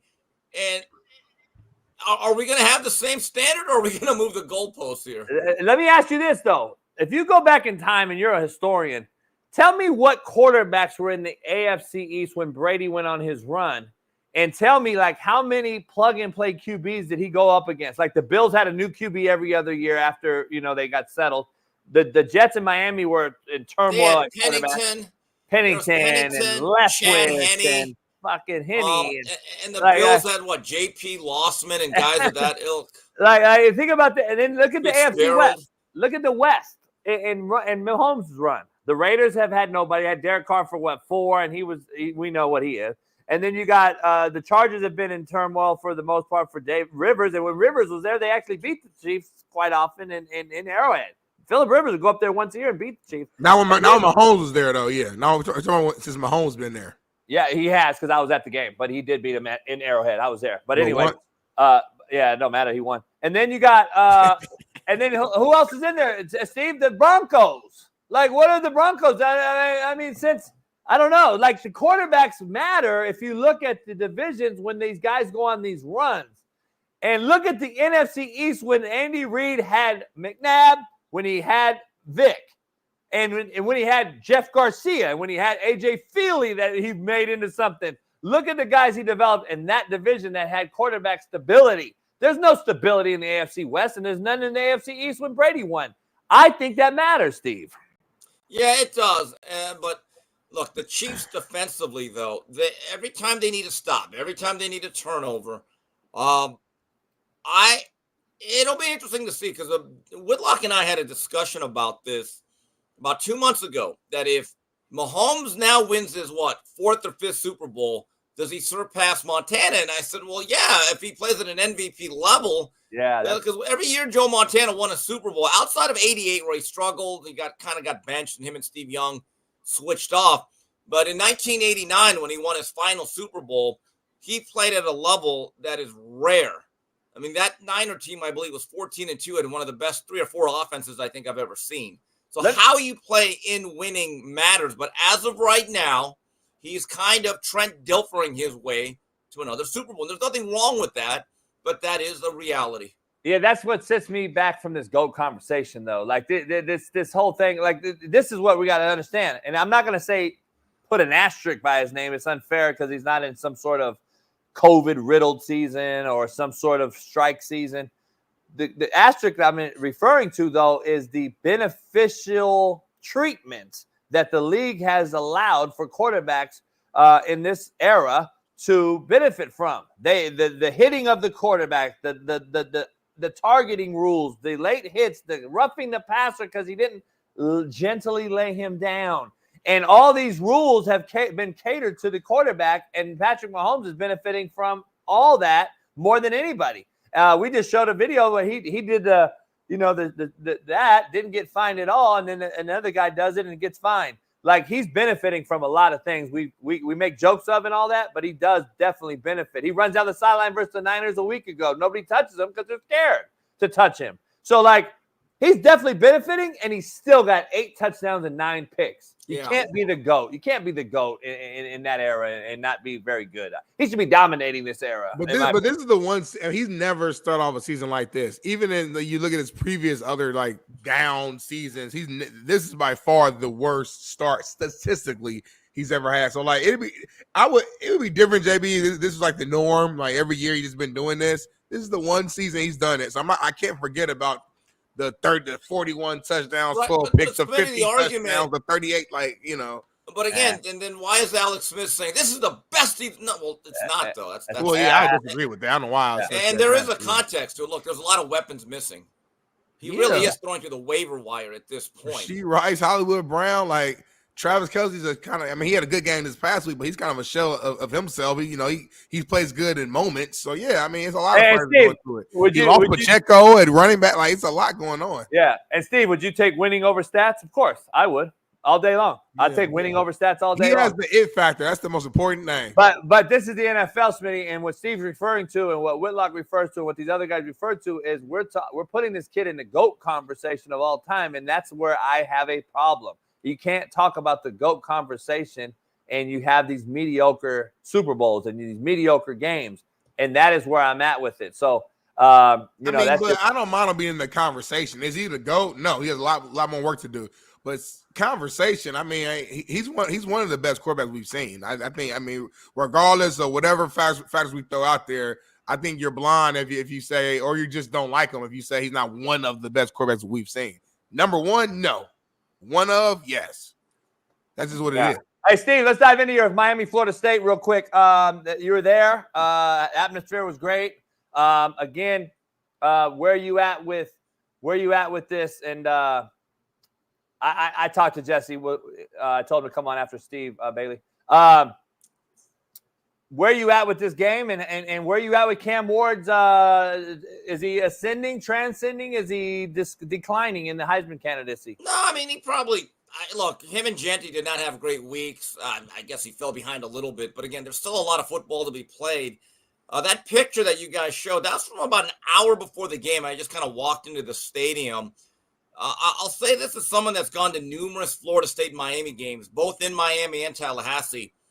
That was the most muted atmosphere I've seen. And there was a great crowd, but there was the least amount of FSU fans. I think 1 in 6 coming into the game had a lot to do with it. And it really didn't have that electricity. I've been to this game when it was the greatest rivalry in college football and when it was the biggest game of that week. This game was something, it's like Miami wants to remain undefeated. Florida State tried to be respectable, and they did. I think they played in a way not to get blown out. And, look, it was a 2-possession game late into the third quarter. It's not like we obliterated them, and I think some Miami fans were upset by that. But I felt as though Florida State's front four would play hard, and they have some NFL bodies like Darrell Jackson up front. And they have a pair of cornerbacks, Cypress and Isaiah Thomas, who I believe will be drafted. So I thought they brought some difficulty defensively, and Miami did a good job. I think Ward did a good job of just putting on a mature performance. The only way that they were not going to win this game was to give this game away, do an 87 Fiesta Bowl, and they didn't do it. So now they move on. But, yeah, it didn't really feel like the typical Florida State-Miami game, guys. It really didn't. Yeah, it just feels like one team is just on its way up. The other one just is trying to just get through week to week until they figure out if their coach is a lame duck or not. That's what it seems like. It's unfortunate. I like Norvell, but that team is bad on a lot of areas. A quarterback, we know, but damn, they just seem Florida like – State has an issue, Coach. Their recruiting class is falling apart. And basically, I'm just telling you, their best guys are jumping ship. Three wideouts decommitted. Yeah. It's like that scene from Escape from Saigon where everyone's trying to get on the helicopter with the U.S. Army. They're getting out of there quick. I think the days of kids wanting to be part of a rebuild and be part of the future, I think it's more difficult than ever because kids want to win now, and a lot of it's directly tied into how much can the collective give me in this pay-for-play NIL era. But the selling point used to be to a coach like Norvell, hey, young man, you can play early. We're going to build this. Just stick with us, and you can be part of history. Nowadays, kids are thinking, I don't know, that school's going to pay me just as much and we can win. So, the rebuilds are a little bit different than they were even 10 years ago, guys. And you know what? Why is that? Because they called Norvell the transfer portal king for a while. He gets Jermaine Johnson from the COVID year from Georgia. He goes in ACC Defense Player of the Year. He goes and gets the quarterback in Jordan Travis. He goes and gets these wideouts. He's won in the portal. Well, this is what happened. In past years, he was Aaron Judge in the regular season. Last year, he's Aaron Judge in the World Series this season. And there's a phrase that I come up with. Alabama's trash isn't necessarily your treasure. And some of those guys that they got, we were all like, okay, they had no production. They didn't do much. And it's kind of bore out. Also, here's the issue. I still believe in program building as a blue blood, as a traditional power with a history, which Florida State is. My belief is 80 to 90% of your roster still has to be homegrown high school recruits or the old school JUCO. You fill in roster spots here and there, plug and play with the transfer portal. If you're going to make the transfer portal your base or your foundation, I think it's very hard to sustain success. Yeah, I think NIL is killing the development. I think NIL is killing the development of it all when they're chasing bags because of what the portal allows. See, if the portal was cut off, you could still manage the NIL, but the portal being there is like the head of the dragon, and then the NIL is like the devil within it. Like you got to cut the head off, or this devil is going to run rampant, and that's the money. We all know the root of all evil. So I don't know, man. We're headed in a slippery slope. I don't get it. I don't see it. I think the 12-team playoff is going to be actually a disaster, not a good thing. But what do I know? We'll dive into that later. Hey, Steve, let's get to your top 5, bottom 5 of the week, as everyone loves to get to. Let's do it. Because we got our NFL as well. Top of the world, bottom of the barrel, brought to you by BetUS. Head on over there today. Here we go, Steve. All right, not really in order. But Friday night, Louisville, down early. They're having an emotional letdown after the Miami loss. You know what? I will give them credit. They rallied in the second half. Tyler Shuck made some throws. And Coach Brom, that's a real guy. And that's a very good-looking offense. And on a Friday night to go on the road to come off a difficult loss and to come through with that victory, I'm going to give them some credit. Hey, Steve, before you go to 2, what happened in that game? Because I was watching they get dominated early, and this game is seemingly out of reach, and the next thing I turn up, and they're fucking winning. What happened in that game? Well, Louisville got going. Offensively, they are very good. A set of receivers. Well, speaking of Alabama treasure that ended up being a crown jewel, their receiver, Ja'Cory Brooks, is now turning into an NFL draft choice. Didn't do much at Alabama, but he has flourished under that Brom offense.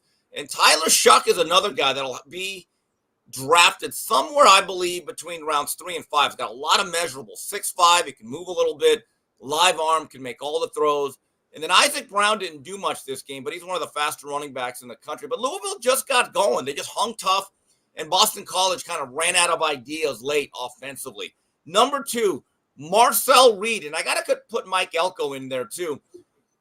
LSU was controlling the game, up by 10 halfway through the third, and Mike Elko goes back to a guy that he went to earlier, so he sends Connor Wigman to the bullpen, and out comes Marcel Reed, whose legs and athleticism just absolutely riddled LSU's defense, who was now put on their heels because of the threat at the mesh point and his ability to run around and make plays. Guys, I think Marcel Reed may have locked up the quarterback job at A&M for the time being. Big victory. A&M plays Texas later this year. That is going to have some severe playoff implications. And Mike Elko, that's a serious football coach. Number 3, my guy, Mario Cristobal, won the state title. And all I got to say is this. Look at the trajectory of the programs in Florida. Young recruits, just think about it, walks off. Love it. Did the job. Now we're on to Duke. All right, number 4, Colorado. Colorado is 6-2, and they are a structurally sound football team. They're one of the most improved teams in the country, and I like the fact that they're physically much stouter up front.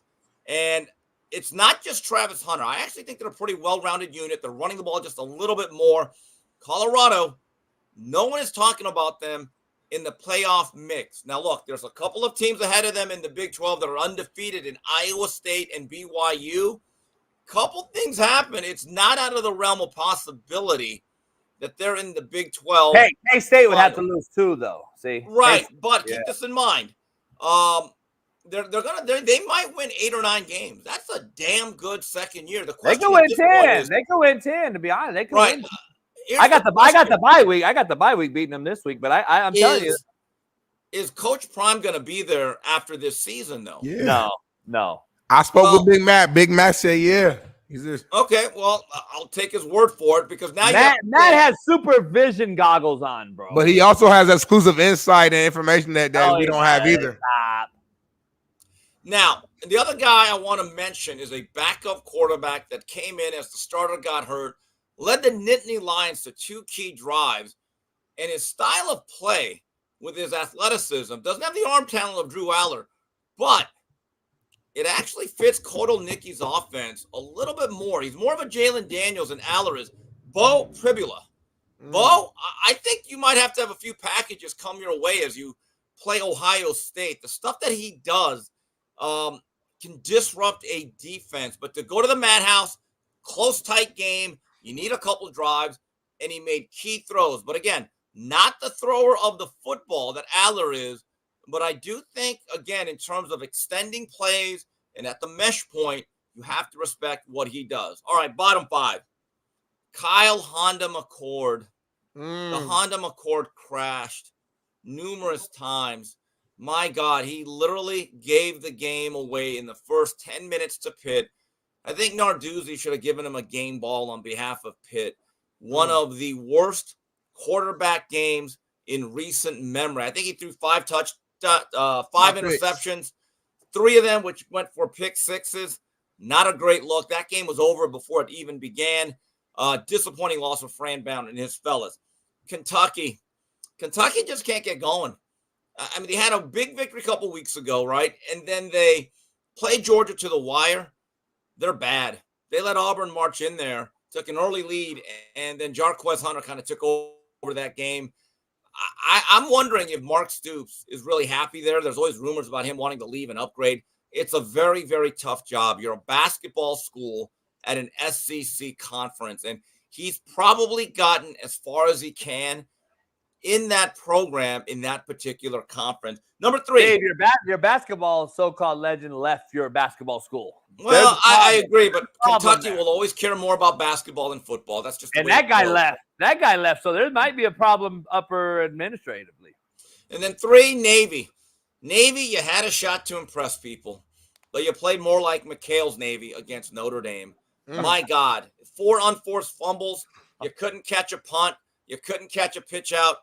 I thought it was embarrassing how bad you guys played on a big stage. You guys are very disciplined young men. Now you can focus in on defending the honor of our fine country. But, wow, I thought that game would be interesting. It was literally over by halftime. It's really too bad. Or Garrett Nussmeier. Now, Garrett's had a very good year, had a pretty good start to this game. The 3 turnovers killed him. And it was an example. And shout out to people at Kyle Field and the Aggies. You can make an argument that LSU is still the better team, but it's one of those special nights where a team that is good enough to make a home field advantage matter can rattle the other team and lift a team to beyond what their capabilities are normally. And Nussmeier, I thought, swung the game with an interception, and then the other stuff he did, I thought it was very unfortunate, though, because he's had a pretty good year, but 3 interceptions on the road usually is a failure, and that's what we're going to call it this week. And number 5, I got to get on James Franklin a little bit. Yeah, I want to hear this one. I got to hear this one. Go ahead. James, the performance you put, and I don't think it was your call, but with Penn State, there are some serious allegations involving your former players. Now, I want to make this clear. That is not your responsibility. Maybe you have to take the accountability, but what young men do in their free time, I don't think it's always the coach's fault. Now, you could have an argument about should you have brought those type of kids in. But here's the thing. Nobody thinks they're recruiting bad people. They're willing to overlook things, and you have to live with their behaviors. But at that press conference last week, to not just give a simple statement, but to say, here, in points, and a guy reads a statement out of a laptop, we here at Penn State don't want to talk about it, and we just want to direct every question to football. And he did it twice. Here's my view of it. You made it a bigger story than it should have been, because all James Franklin had to do was address it himself, saying we are aware of the allegations.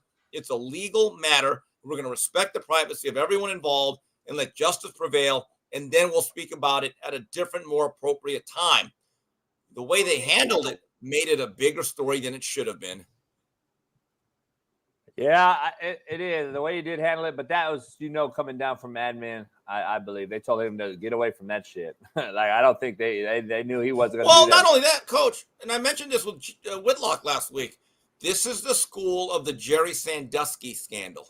Yeah, the optics just don't look good from and Bill O'Brien had the ball. Bill O'Brien had the balls to go in there and take that job head on. Yeah, hold on. Bill O'Brien, Smitty, had the balls to go in there and take that and job. So head on. if you're the school of Sandusky, you have to think about this. Yes, that was 12 years ago or 13. But let's be mindful of the fact that there is a stain on the program with all of this. And the optics. I just think the way he did it, where he just went silent and hey, come over here, bail me out. Okay. That's a bigger story. If I'm a writer, I'd be like, oh, wow, that's funny. I can get some jokes out of that. It looked like a Key and Peele skit. It really did. Yeah, it's unfortunate. I don't know. It's crazy. It's going to be interesting in Penn State right now, especially with Aller, who you were high on early. It seems like they got a more athletic guy to go along with the OC that left KU, who KU is struggling now. Blow an opportunity against K-State, in-state rival the other day. They lose their OC. I'm curious on what's happening with the Penn State going forward. They got to play a team where the Ohio State marching band is getting ready to spark it up, according to their QB, because he's kind of pissed off. Will Howard said Penn State didn't want him. Well, okay. Well, I mean, it is what it is. It's not going to matter. I'm so sick of that. Hey, real quick, go ahead. Well, you could have walked on at Ohio State if you wanted to be a Buckeye that bad. I know. Hey, real quick before you get out of here today, they have officially sanctioned the Mike Tyson fight. Now tell us what that means. He's a 58-year-old guy or whatever. Where are you at with this as far as the glove ounces, they've taken the headgear off? So this is a real fight now, it seems like, no? I mean, I guess. There's a thing in wrestling called a work. I don't know if it's a work or not. I have minimal interest in this. Bruce Carrington's on the undercard. I'm certainly interested in that. I don't really know if there's a side agreement or an under-the-table rules of engagement that exist. I'll watch it out of curiosity. It is my job. They're sanctioning it. Okay, it is. That's what. Guys, I'll be honest. I don't give a shit. Honestly, I don't give a shit. Okay. Hey, will you watch it? Well, yeah, so I'll watch what I have to. I'll watch what I have to for my job. When is it? I believe it's November 15th. I believe that's a Friday. Yeah, interesting. It's going to be interesting. I don't know. I'm curious to see how this unfolds, but I don't know. We'll see. Smith, hey, Steve, I know you got to go.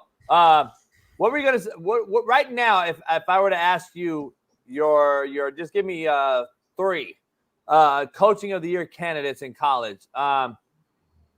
Who would you go? Cignetti's one. See, okay, Cignetti. Where's Narduzzi at, though, on your list? Narduzzi's in my top 5. He was starting to feel a little heat from the Pitt faithful. And for him to get Eli Holstein, Des Reed, portal guys, and he's not a big portal guy, but I think he realized I have to do what I have to do here. Mm-hmm.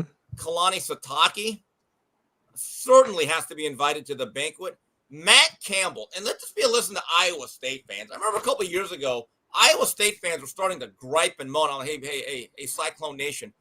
Missed your opportunity. Missed your window. Is not waiting to coach Iowa State. Yeah. They should be grateful that they have Matt Campbell for as long as they do and have him. Yeah. Where are you at with and people were criticizing Matt Campbell at first, too, and thinking that, so I'm glad to see him doing. He was at Toledo, I think, when I played at Ball State, if I'm not mistaken. So I love to see that. Good years and look, it is hard to sustain a 7, 8, 9 consecutive year run of winning in a program like that. Because nowadays, especially with the portal, you might get picked off by a bigger program. But Matt Campbell, to me, is a guy that Iowa State should be very grateful to have on their sidelines. Good coach. Steve, where you at with the winners, though? Like, every year, Brian Daboll got Coach of the Year a couple years ago, but fucking Sirianni beat him 3 times that year, twice in the regular season and in the playoffs. And then they gave it to Daboll. And I'm like, we reward guys with awards all the time now in this certification handout-ass generation of people we live with. But where do you carry the winners? Like, where's Mario Cristobal? Where's Dan Lanning? Where is these guys? Well, here's the thing, though. Coach of the Year is about overcoming or exceeding expectations. That's why Pat Riley and Phil Jackson never won the NBA Coach of the Year. It is interesting about Cristobal, and I've said this again. A lot of people had Miami around 19th, despite having all of their unit rankings outside of defensive back in the top 10, so it was a referendum on Mario. And I think Mario's done an excellent job of just being a great CEO, great leader, and letting the talent play to their best natural capabilities. I mean, everyone thought Mario was this ground and pound guy, was not going to let Cam Ward flourish. Well, I think that's been put to rest. And I think he needed to do that because every game now is a selling point that, hey, play under this system, you're going to have fun, you're going to score points, be productive, and be drafted. That's how Ohio State has been able to sustain so much recruiting on the outside, because there is a belief you let Brian Hartline coach you in this system, you're going to make a lot of money. Now, Ohio State, to get back to that, Coach, they have a real issue. They missed that left tackle, Joshua Simmons. They can't block, and now they're facing a very live, active Penn State front seven led by Abdul Carter. Penn State, I think, has a real shot here to upset the apple cart at the Horseshoe on Saturday. I do too. I don't think this is going to be interesting coming down the stretch for this playoff deal. Here's why I like, as you walk out of here, this is why I think coaches that win should deserve it more than coaches that get a bad team and turn them around in just 1 year. The guys that consistently win, Mario Cristobal, his downfall, and Dan Lanning's downfall, and James Franklin's downfall, and Narduzzi's downfall is, they can still fuck it up. No, they're going to lose week 10, and they'll be 10-1, and then they're done with Coach of the Year. Signetti goes 8-2. He's Coach of the fucking year because nobody depended. That's why I think it's harder to stay winning and be that guy than it is to take over. It is, and that's why these awards are not given out on Halloween. They're given out in mid-December. And also another coach, and I've said this for a while, I think if they win 8 or 9 games, Coach Prime is in that banquet. He gets invited. Hello. He better rent out that tuxedo. Because that was a team that most people thought was going to be in the bottom third of the Big 12. There was an expectation that they may not win 5 or 6 games. If they win 8 or 9, you have to give him credit because he has set something up nice. And I find it ironic that the Colorado television ratings are lower than they were last year, even though they're a much better team. And I still think they play some of the most exciting games week to week because they score a lot of points and they give up some points. So those would be my college coaches of the year.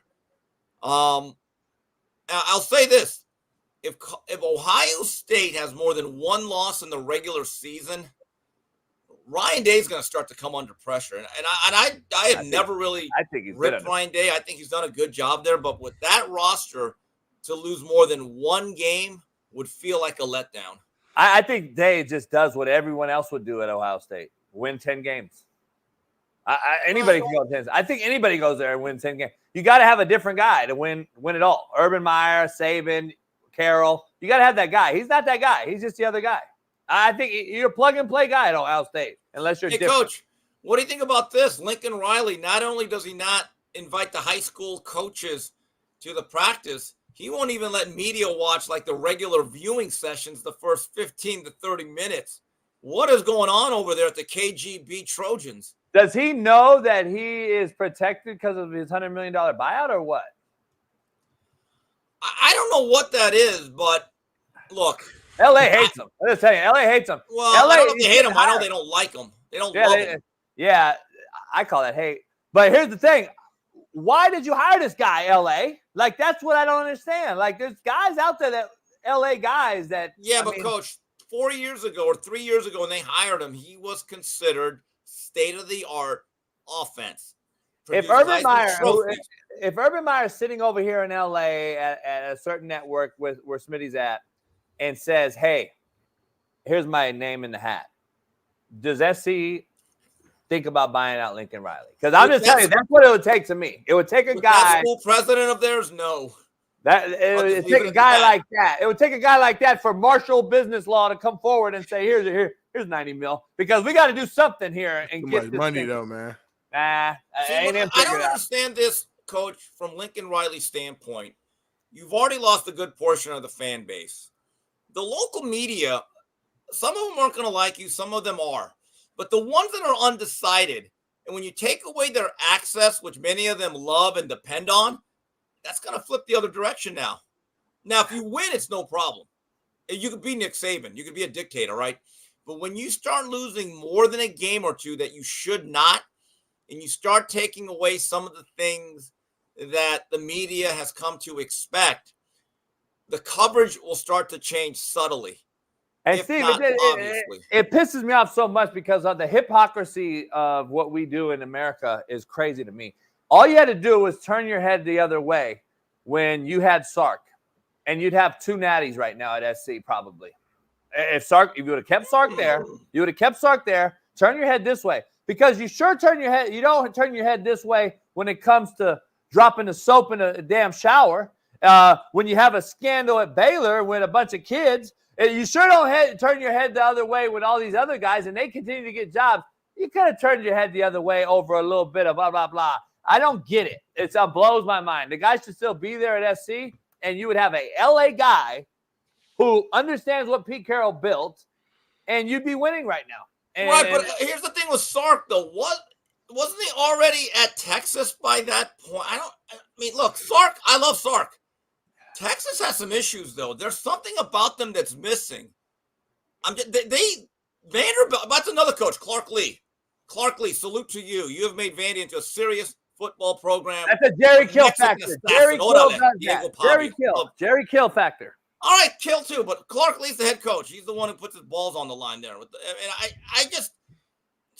But I'm with you though, Coach. For a guy like Kirby Smart to sustain what he has done, and he's going to keep doing it, there is an underrated appreciation of what he does because he has to motivate kids. He has to discipline kids, which Georgia a little shaky. But anyway, and you have to consistently win games. That's why California is just so shitty. California, the state, high school, college, it just the state itself administratively will not allow you to build and be great like the SEC, the Midwest, and those schools, those teams that really love football, where you get a full buy-in. Coach, I'm going to say this again. In today's modern college football, if your school president does not make football and athletics a priority and says, we're going to be a football program here, and we're autonomy. Because there's an old saying, and I think it came from Oklahoma with Bud Wilkinson. You better not have a university that embarrasses my football program. And you better have autonomy. You better have autonomy. You better have some power. Because people say, well, how do these football coaches, why should they get so much money? And I was explaining this to someone that's actually in the Miami athletic department. Very nice guys, new to the gig, very bright, intelligent. And I said to him, look, people can say what they want about Saban's salary at 10, 11 million. If you look at the rate of endowment numbers, donation numbers, student, faculty, admissions, the money that football has actually multiplied throughout that whole Alabama ecosystem. Nick Saban was underpaid. He was underpaid. Every great football coach, by the time they leave a program, Smitty, this is what happens. The stadium looks better. They have better facilities. They have more students. They sell more season tickets. More people want to go to your school. It's the truth. Miami, for years, this is what I hated. They always talked about the U, never put a dime into the football program. And I said, you have to understand one thing. That football program, whether you hate it or love it, is the greatest ambassador that university has ever had. Nobody cares about your medical facilities that does not actually work there or affiliated. But a lot of people across the country in South Florida, they know the football program. And now they are finally playing big boy football with the great Jolton Joe Echeverria. Joe, I've heard good things about you. We're going to have a good run, Joe. But SC now, the SC, I don't know if they have that school president, Coach. They don't. I Hey, don't think as you walk out of here, what's your biggest fear for Miami going forward? Clemson, Pitt, possible. Clemson. I'd be Clemson. They don't play those teams in the regular season. Right. I'm just saying. But looking at the Miami team, this is what I hope. I hope Damari Brown actually comes back because I think he improves the whole secondary. He allows Daryl Porter to get away from the slot, and now we have 3 good cornerbacks: him, Porter, and OJ Frederick. And I hope they keep putting in Zaquan Patterson in at safety. So now at that point, there's a little bit more athleticism. There's a reason why Mario Cristobal is bringing in about 5-6 defensive backs next cycle. We need to get faster. Also, watching the way Florida State, they did a lot of things, but they also play a little man press, zero coverage. I still think as good as the Miami receivers are, and it's a very good group, it's not great across the board. Mm-hmm. They don't have that one guy that I'd say is a man beater, or people say lay off him. Don't you dare press him. I think you're going to see more teams with better defensive backs. They're going to try to really play a lot of man press. And the offensive line, the last 3 games has started to get Ward hit a little bit. Now, Cam holds on to the ball a lot. So I wonder, are they going to start to run the ball a little bit more like they did? It's a good football team. Is it one of the top 3 or 4? Probably not. But do I think it's among the top 6 or 7? Yes, I do. But they're going to have to stay healthy. But this has been a very fun year for Miami football. Yes, yeah. It's interesting. Hey, the team you just beat, though, as you walk out the door to Whitlock, as a team that you just beat, do they throw the bag at Deion Sanders? You know what? I'd kick the tires on it, but remember, they owe Mike Norvell about $65 million on that buyout, is what I've been But with Dion following and what he's done in Colorado, they'll make that $65 million back like that in spring ball. They might. He's been a lot to Colorado. The other thing is, but Dion's also, and I think the bridge burning has gone both ways, though. Dion has actually said, well, I'm not a graduate of Florida State. I went to DeVry Tech in Daytona. That's my degree. So there's some fractured relationships over there. But Dion, if he goes to Florida State, he's going to have to realize one thing. The stuff that you hate to do, like making home visits, you're going to have to do it at a program like that. I don't think his health allows it. That's the thing that no one wants to talk about. Sean King and I broke that down. He can't walk, Steve. So you're not going to go from Miami to LA on the same day on signing day to do home visits. You just can't do it health-wise. And I'm just glad Mario. He can walk, but I hear you. You know what I'm saying? Mario Cristobal has a pair of nice, healthy feet for those loafers. Those shoes are made for walking. Yeah. Hey, yeah. You gotta get some guys, especially in Florida. By the way, I have a question. If the University of Florida and you get rid of the guy you have right now, G5 Billy, do you call Cignetti? Is that the guy? I don't think. Maybe thinks he's too old, right? Or too old school. Too old and white. I don't. I don't. Old and white. Have you Googled him? You need to Google him. The guy scores a ton of points. All he does is win. And talk shit after. I love Cignetti from what I've seen and heard. I still think they'll go after the young, sexy Lane Kiffin, the young, sexy, what it would have been a Lincoln Riley, but not. He's no longer sexy. You go after the younger guy in the recruiting hotbed of the state of Florida. I don't know if you can bring in a 60-year-old plus older guy. The man might actually. T-Rich, coach, he recruited T-Rich at Alabama. Right. He loves White. How about the fact he's competent? No, I get it. The guy understands the portal. He understands offense. His teams play with an edge. And I was very impressed. Look, it wasn't a fancy win over Washington, but to do that with your backup and to find other ways to win the game. Pick 6 by D'Angelo Pons. They ran the ball with Ellison. I'm just telling you, Cignetti is one of those guys. I would not do age discrimination. Again, Google him. Hey, he is one of the best coaches in the country, and he's showing poorly. He is. Program, serious person, serious coach. He is, man. He is, but I just don't know, man. It's going to be interesting. I've heard some rumors, though, that there's guys like Cliff Kingsbury and others that could be courted here. Ooh, Kingsbury at Florida with those athletes. That would get DJ Lagway to stay. Yeah, that's a buddy of mine. Put Lagway with Kingsbury. You're talking about a kid that could probably win a Heisman Trophy. He'll get courted. He'll get LIBOR. courted, Steve. You know he'll get courted this offseason for what's going on in Washington. Of course, he has a name already in college. He'll get courted as one of these. And I'm telling you right now, there's 3 jobs that'll be court him. It'll be Auburn, Florida, and Kentucky. Well, you think Hugh's already on the deep freeze? Oh, bad. Bad. Wow, Bad. year 2 and he's deep frozen. Bad. Wow. It's unfortunate because this is the guy that's beat Saban and had some success. Back-to-back years, 2000. Yeah, he's had success at places. Yeah, it's going to be interesting. Long time ago. Hey, real quick though, the disappointment I have with my man Loxley. You beat SC and you go get drugged by the elite the boat rower. I don't understand. I don't understand that loss. That's a bad one. That's a good coach right there. PJ Fleck's a hell of a coach. Yeah. No, he's horrible. He's a really good coach. He's won 8 or 9 games Like, with Minnesota. Steve, why do you keep saying that? PJ Fleck is a good coach. Has won. He won in the MAC. He's won in Minnesota. He has his unique ways to motivate his team, but it works. I mean, I don't. Steve, shout out to the Asian persuasion. Otani's going to win the World Series tonight. That's it. Bottom line, they're going to sweep him. I called it. I called Freddie Freeman to win the MVP. He's going to do that too. I should You be didn't call that before the series started. Yeah, I did. Call me Nostradamus, homie. Yes, I did. I can't lie. I watched maybe an inning.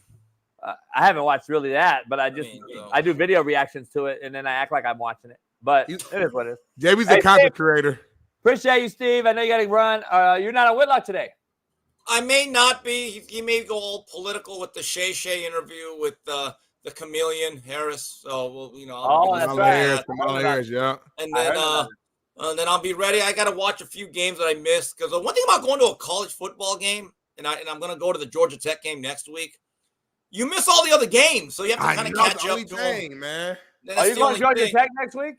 I am going to Georgia Tech and the ATL. Going to hang out with MC Shy D because I got to be tough. Old reference for all. Smitty don't even know who MC Shy D is. God. So maybe Saturday, I don't know if you're doing Palooza, but Miami plays Duke at 9 a.m. Get to listen to my guy, Joe Tessitore.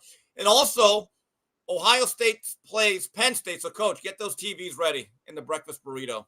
So, wait, this is this week or next? This week, this Saturday. This Saturday you're here. If you're there, I'm there. Football Palooza 2024.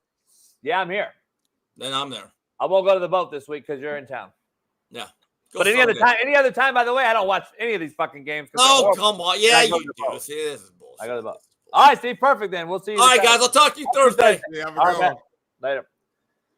You're taking away all validation from yourself as a sports analyst when you say that you watch none of the games, but yet you come on the show and you break down the games and talk about this guy is shitty, this coach is horrible. You should be praising how great. You great can't break down stuff if you ain't watched it, homie. You should be praising how great I am. Like, damn, this motherfucker really don't watch it, and he knows more than anybody ever.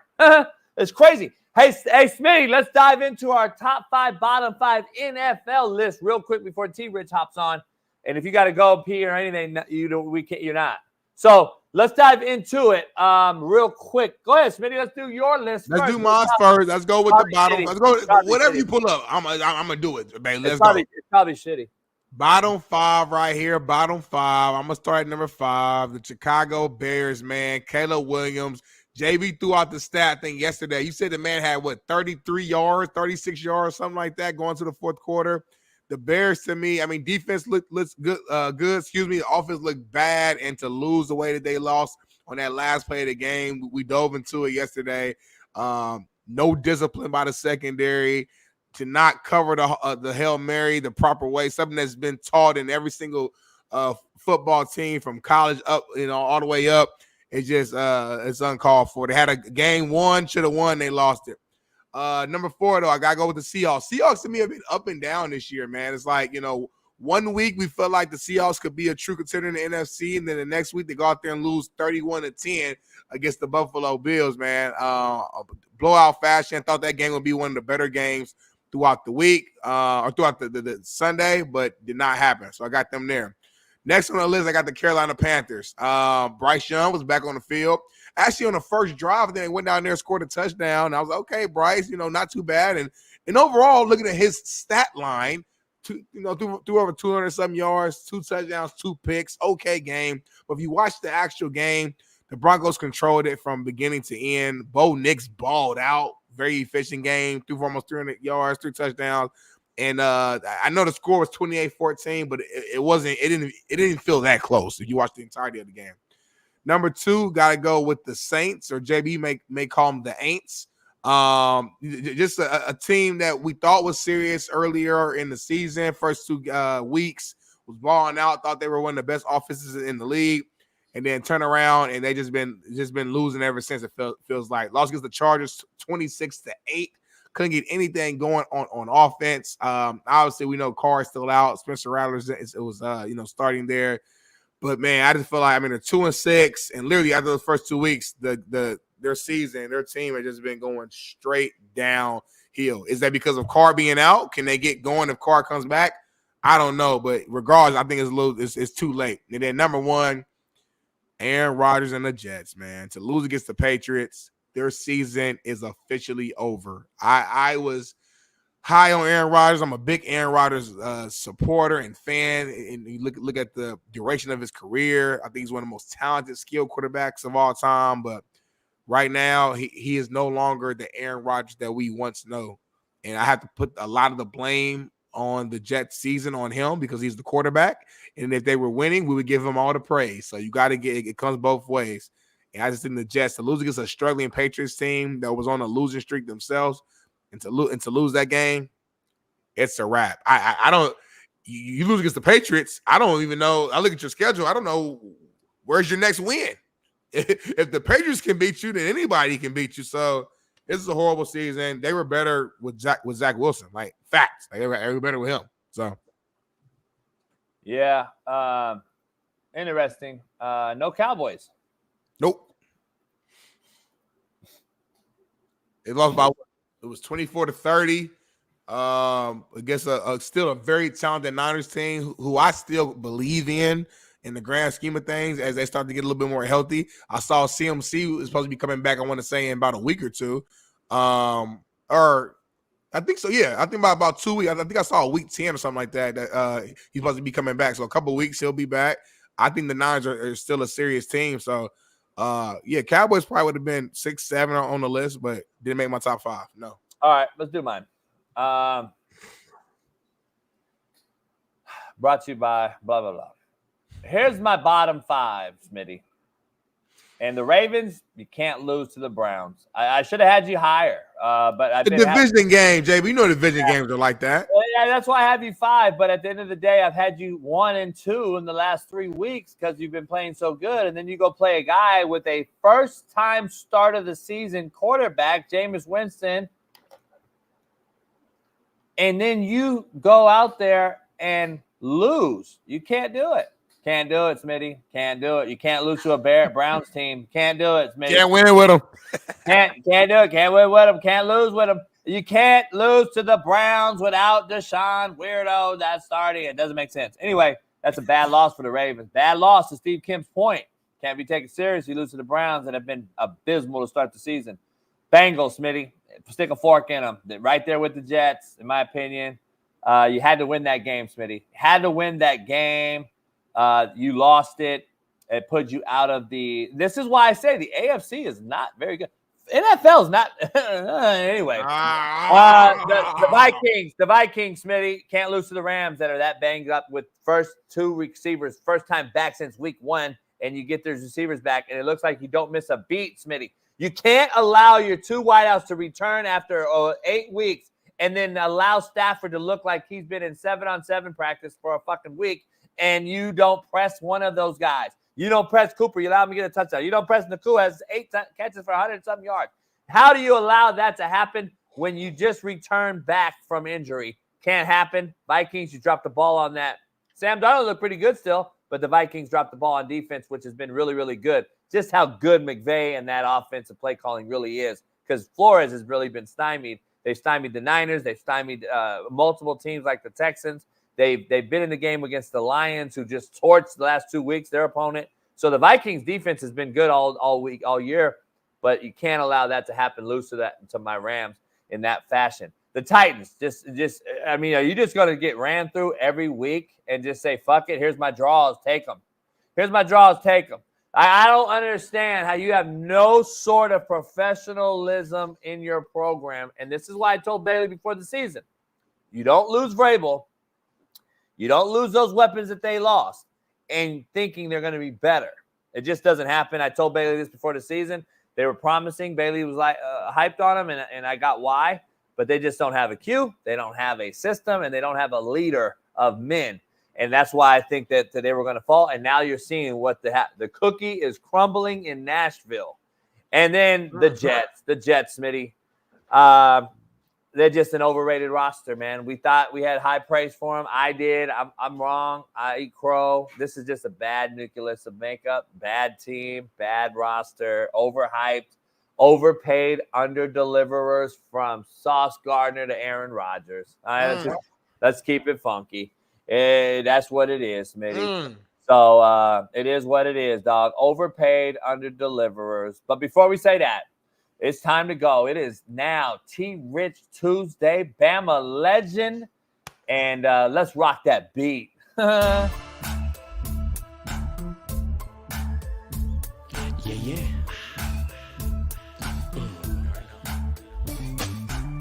I'm in my mode, ready to transform you in the I hate a storm, Hail Marys, I make it pour. Good, I ain't lying, you little giants, we been defiant.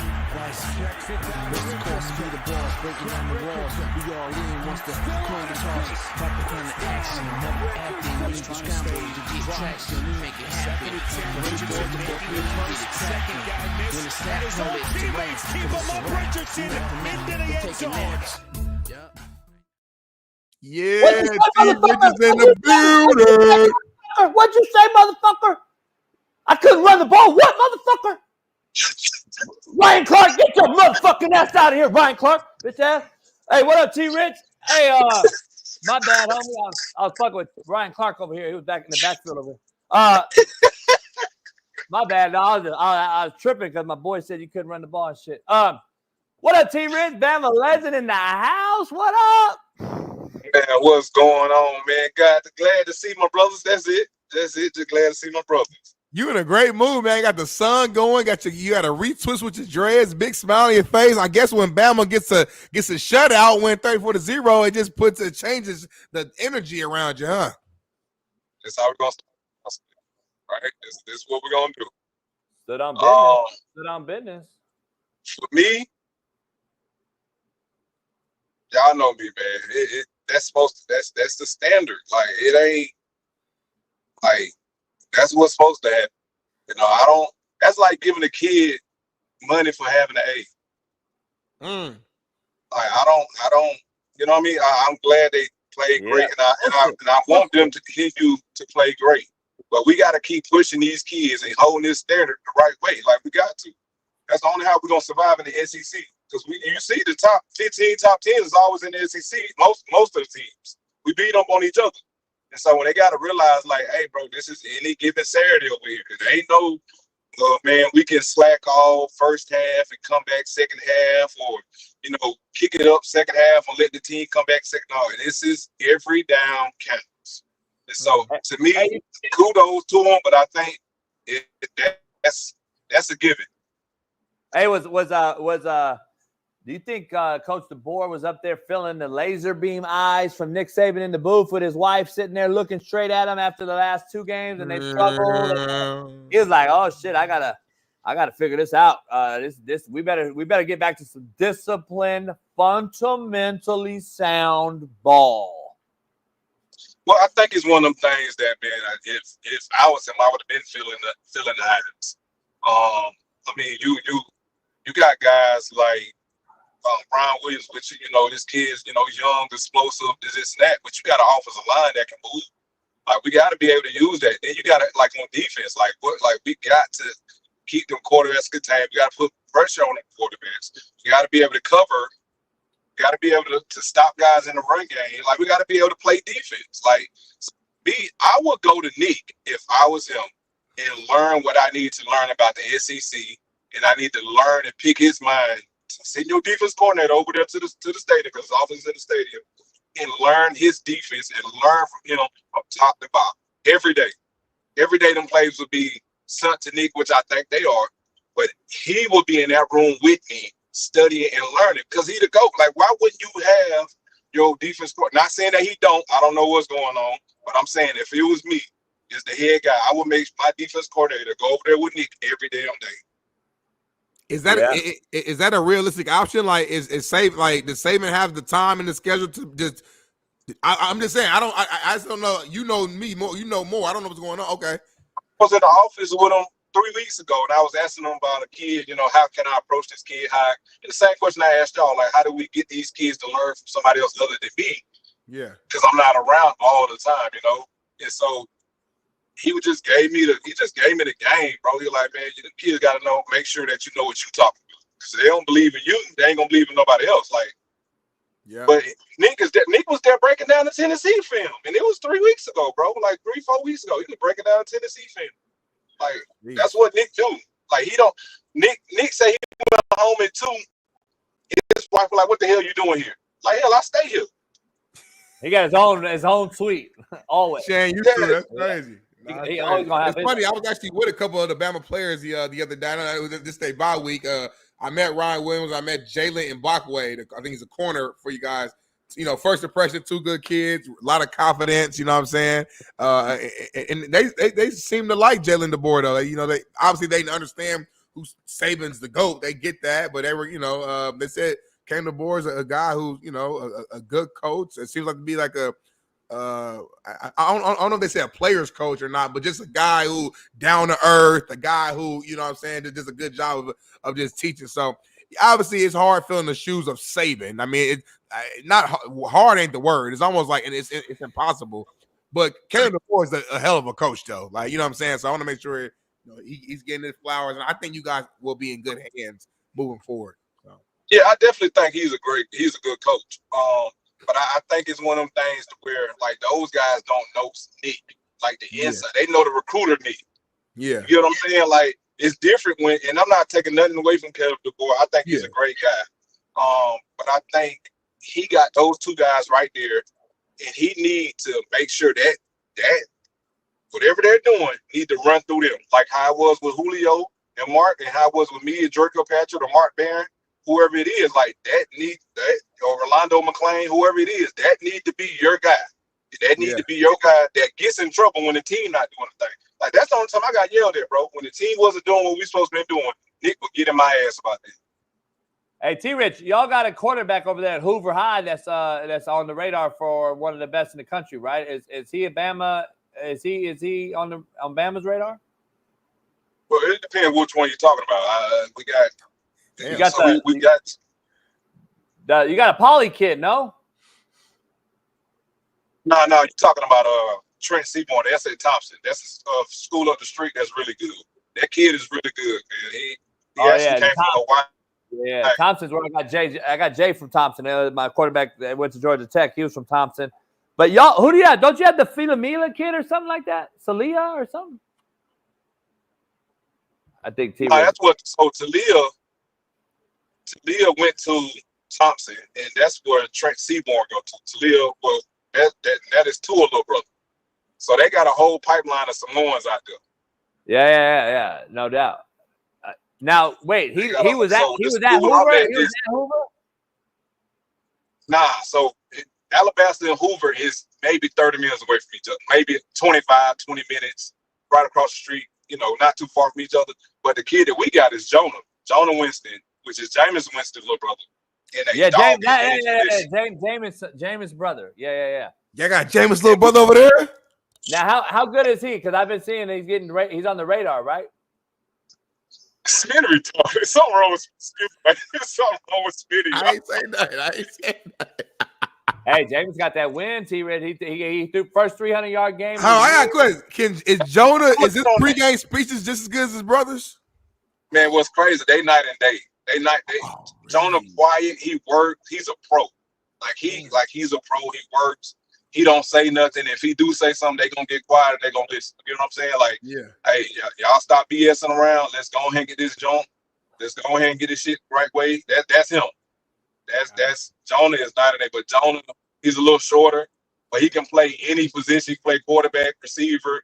Yeah, we play running back time. Hell, he can play in the safety for it. Like, he played everything. Like, his Like he's smart, he's fast, he's quick.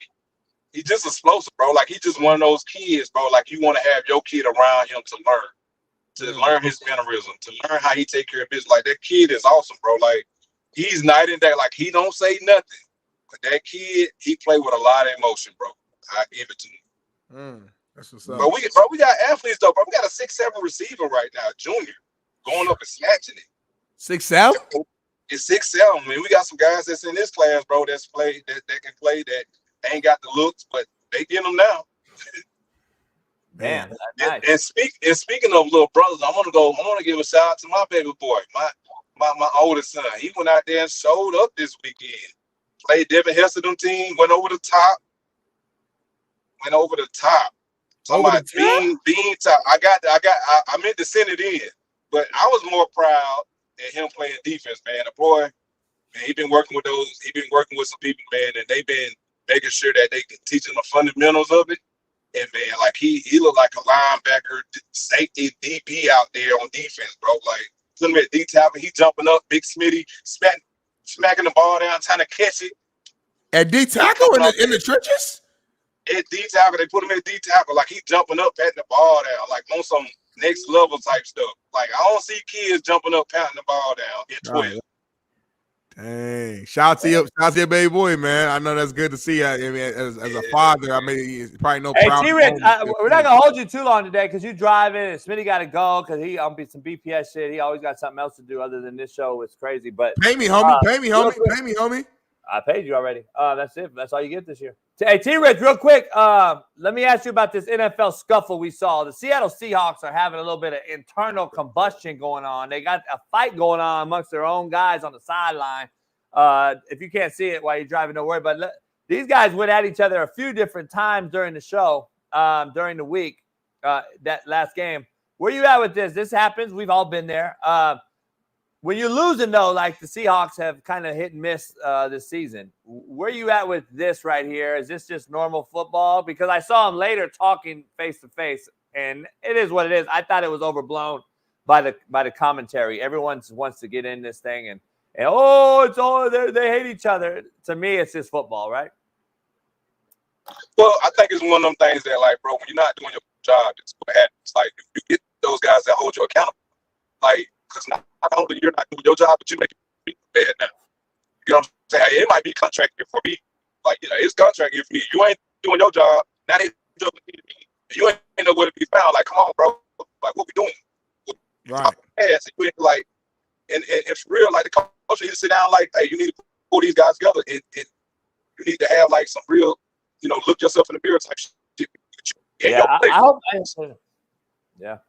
I hope it changes. Like, all you want to do is lose that locker room, especially to the media. You don't want to lose that locker room to the media. I bet you there's some fan bases out there that wouldn't mind wanting to see their teams fight each other right now. Yeah. Like show me some damn heart, show me some fight. T-Rich, I know you gotta get out of here. We're gonna let you go because we gotta get out of here too. But listen, next week we gotta have some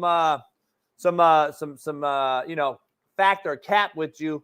When you're stationary. But before I go, we just talked about Hoover High and Jameis Winston, little brother, and we talked about all the talent. But who the coach gonna be over there when you are you gonna be that guy? It's good. Peace. T-Rich always. Every single time, man. T-Rich always. Got to get him out of there with a Hoover High question. They holding it together, man. They holding it together over there. Smitty got to leave early. I got some people coming too. I got some Mexicans coming. Hold on. Why you only hire Mexicans to work at your house? I love Mexicans, like legitimate ones. What does that mean? Because you got the ones that are coming over here to really do their grind and work and go through the green card process and there's some ones that aren't either, but I know who those are. I do that under the table with them. But then there's ones that are those Hamas's or illegals that just don't. They're not supposed to be. You just use the term now at this point. You don't even be Hamas. Everything's Hamas. Everybody, Hamas. Don't scratch your head. Everything's Hamas. Hey, have you seen this video though? Speaking of Hamas, I didn't even say that, huh? I know it's conspiracy and all that, but it's crazy how these things. What do motherfuckers really be doing? Like, I want to find that video editor. Listen to Kamala speak yesterday. Peep that little thing, that thing right behind her. Motherfucker, is it shape-shifting? Holy shit, what is that, Smitty? What's up with this, homie? Then they did the infrared on it.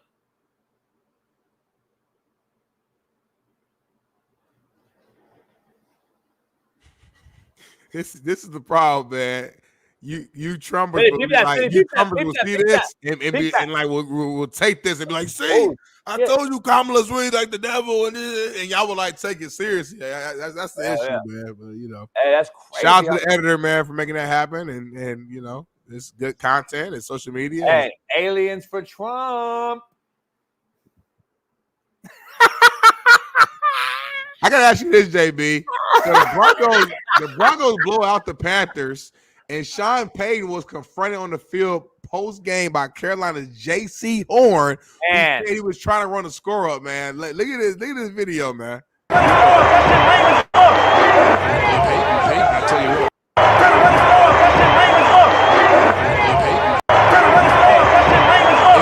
right, man, that's cool. And then you see Shaun was getting back with him. Like Shaun don't play, but look, here's the thing. You take it out, Bailey. We're gonna get fucking trademarked again.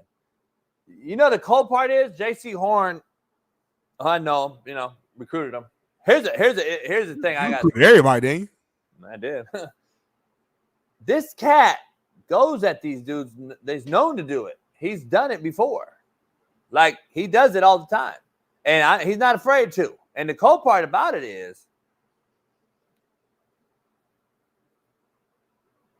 he just went off on his own players right before that. There's a video of that too that no one wants to talk about. He just went off on the motherfucker, his own team. So I'm just saying. I mean, apparently, and JC was mad because the Broncos ran like a fake field goal and a trick play on 4th and 2 while they were already up 28-7 in the fourth quarter. So I guess he felt like it was uncalled for. But at the end of the day, I'm of the mindset if you want somebody to stop scoring, stop them. Regardless, like it's competitive. All this little wave the white flag or whatever, and let's stop scoring on me. You guys have already it's sports, bro. Yeah, keep scoring, run up the score. That's okay. I don't get it, man. So that's me though. That's me. So anyway, though, transitioning over to a little bit of basketball here, man. A little basketball topic. So, Shaq was on the Angel Reese podcast, and he's getting a little bit of criticism right now. Basically trying to talk about the WNBA and what he believes needs to happen in order for the game to grow. Check this out. You to play and continue to do what you do, but I have a solution for that, and nobody's gonna like my solution. I'm here. So let me explain why I came up with this solution first. In women's beach volleyball, let's just say that the net is 10. For women, it's lower just a little bit. I'm not saying lower it to 9, 5, 9, 6, but just 9, 9. Just so we can dunk? Yes. No. See? And I hate when men say that. But listen, that's the only difference. We start dunking, then what? Watch. We got shooters. Y'all got shooters. Oh, guys got some handles. Girls got some handles. Oh, we got this. We got that. Oh, we got talkers. Oh, we got brawls. Only thing is missing is the dunk. I don't feel like it still would change. I'm telling you. I don't think so. Because you're ignorant. And I'm just going to be honest. Like, don't sexualize me. And then you got your ass out. Here's the bottom line. Lower the rim and make it even a smaller ball. And I've been saying this. And the ball already small as hell. And I was on Shaq's side when he told Candace Parker this 5 years ago on the set of TNT. I was on that side. I did a whole video of it about, I don't know how long ago, maybe 3 years ago. Shaq told Candace Parker. Candace Parker got all butthurt right live on TNT and was like, why would you say that? Because it needs to happen. Your guys' rating, other than the white girl, Caitlin Clark, is trash. Y'all are going bankrupt. Y'all are about to fucking strike. Because they don't pay you. You got broads going to fucking Russia to play to get more money because they don't pay you here. Stop. Lower the rims, homie. Let's watch you fucking dunk. I would love to see this fucking on a bitch. I want to see it now. I want to see entertainment, Smitty. Stop with the blasphemy. You need to lower the rim. The 10-foot rim for women is fucking atrocious and it's unwatchable. I'm not watching a WNBA game. Hey, a bro gets a fucking fast break.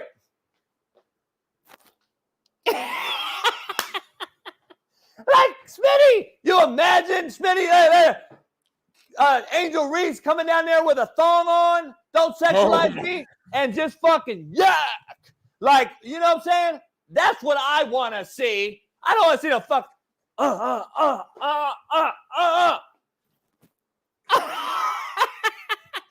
Cross that bitch over and fucking that's what I want to see, homie. Let's just be real.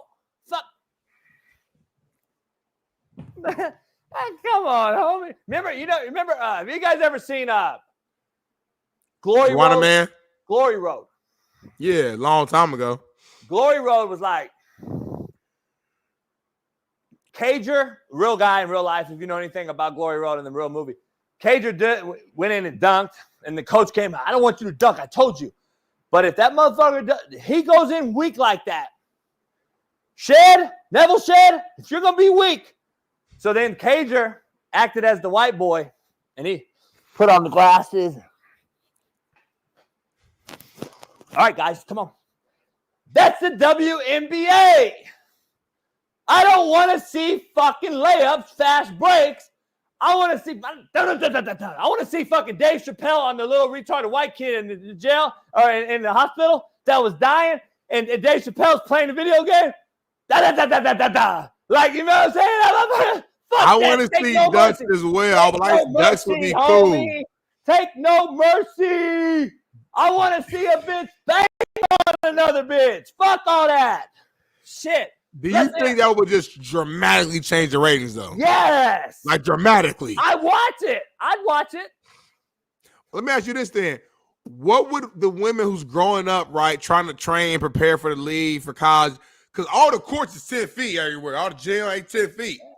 How would they, like, are they going to have women separate gyms? Or are they going to have certain courts that they keep it 9-5 and then they my court, you know the great scientific evolution that we created a few years back? Yeah. There's a crank on the motherfucker. It lowers it down to 8 foot now. Yeah, but yeah, I knew you was going to say that, but I'm saying, like, outside in the streets, motherfuckers hooping outside, everybody ain't got the crank. You can find dunk courts all over the place. We used to find them every day, Smitty. We found them in the 80s. So I'm sure in 2024 they have dunk courts in the hood near you. You want to make it in the hood near you. In the hood near you, Angel Reese. I'm sure there's 8 foot fucking court around. And guess what? You are the WNBA. You have money. Guess what? How about you make some fucking 8 foot court somewhere? Like, it's not that hard. You know where you can get 8 foot court at? 8 foot would be crazy. You know where you get 8 foot courts at? Amazon. 8 foot would be crazy. How about WNBA orders a bunch of Amazon 8 foot fucking courts? You could do it. Amazon 8 foot would be crazy. If they're gonna lower it, it got to at least be 9. It got to be 9 some change. Because you know why Andrews got mad, in my opinion? Is because she knows if you lower it too much, now it's like they're losing the respect factor. Oh, they're playing fucking on the official price court. It's 7 foot. You know how social media is. You know how other men are. Well, they don't have it though. They don't have respect anyway. Let's just keep it funky. Don't. Yeah, I know you do, but of course you like me to kind. Here's the thing: you gotta be different. You gotta be different. And if you go 9 foot, to me, it's like you're still at 10 foot. Like. Nah, that's a big difference, honestly. Yeah, but at 9 foot, you're still not going to get that. You're going to get that. I'm ducking on 9, but I'm not ducking on 10. Me too. I'm saying so. It's a big difference. Like see not. That's my thing. I'd say 8.5. Brittany Griner is ducking on 10, so on 9. Brittany Griner probably between the legs. She's not on dunking 9. on nobody, homie. Come on. Brittany Griner? Brittany Griner's not dunking on somebody. Homie on 9? No, I'm talking about now. I'm saying on 9. Yeah, but let's be real. Like, Brittany Griner, homie, doesn't even snap back the rim on a fast break. She does this dunk. Still a dunk, homie. She does the one where it's like you can barely. and Brittany Griner, here's the rim right here. Brittany Griner's that one where. JB, what's your beef with women, homie? I don't Tell know me. women. It's just not exciting to watch them play basketball. You don't like women basketball. You No, don't like.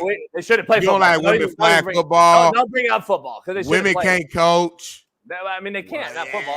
Here's the thing, Smitty. You don't like me to kind. You know, I'm just. It's just the. I'm just studying you and looking at the flow and everything. But that's why the league is broke. Let's keep it real. We want entertainment, Smitty. We want entertainment. You don't go from men's basketball, watching a dude just literally cram on somebody, to women's basketball and a fast break, and it turns into a slow look. So let me ask you this then: Why are women's college basketball ratings so high then? Because it's college.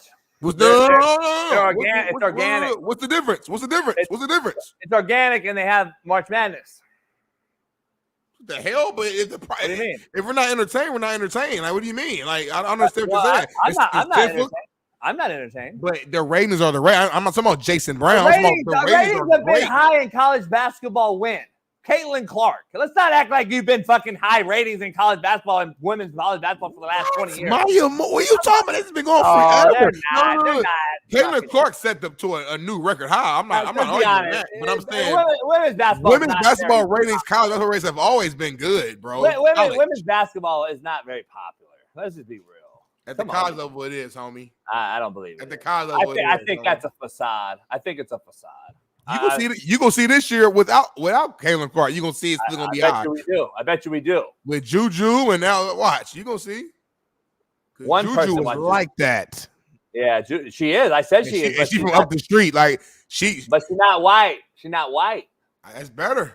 No, it's not. She won't get the hype that the white girl got. Just keep it funky, homie. Like, let's be real on the realest show. You can drink all you want. Hey, we got our top 5 real quick before you get out of here. Top 5 NFL. We'll end it at that because I got to go too. Let's end it with that. You lazy. Top 5 NFL performance from week 8, man. We're going to start off at number 5. I'm going with the Green Bay Packers, man. I already told you guys these guys will be in the Super Bowl this year. You know, I like what I saw. This is mine, homie. I was helping you out, homie. This motherfucker was really telling my list. He was going. He don't even know his list. He was about to go on my. I was being JB. I was being JB. To break down my list. I was being JB for him because he's lazy, homie. Are you? Have you drank today? What do you mean? You look a little drunk. I'm not drunk at all, homie. I was doing your list for you because you couldn't do it the right way, homie. Your energy is low. Let me do my list real quick. We should do your list right now because you got to leave early. But I'll do my list. I thought we were gonna do my list first, but we didn't. Nah, you didn't read. But I knew it was my list because I didn't put Packers on my list. The Packers look shitty, actually. But you was breaking down the Packers like a motherfucker. Because I'm a cold hustler. He was about to break down the Packers. He didn't even have the Packers on his list. He was about to break down the Packers. And as to why you picked the Packers, though. That's the crazy thing. You was about to break down the Packers. That's why you broke the Packers down. You didn't have them on your list, though. Because I'm a cold hustler, homie, and I can sell water to a well. So I was gonna help you out and just give you a breakdown, but in reality, the Packers barely beat the. Do my list. I'll do your list. Packers barely beat the Jags, homie. That doesn't mean. All right, go. You do my list. I'll do your list. All right, man. Number 5, man. I got the Packers, man. Listen, they went out there. They had a hard-fought matchup, hard-fought game. Whole question, homie. Whoever has the better imitation of each other's list has to do 10 push-ups right now. All right, man. Loser does 10 push-ups. Top 5 NFL performances from week 8. Start with the Green Bay Packers. They played against the Jacksonville Jaguars, who are, I know the record's not good right now, but they're playing desperate ball. They're at home. And to go out there to Jacksonville and to beat a team in a game where Jordan Love didn't play good. He threw an interception, didn't throw no touchdown.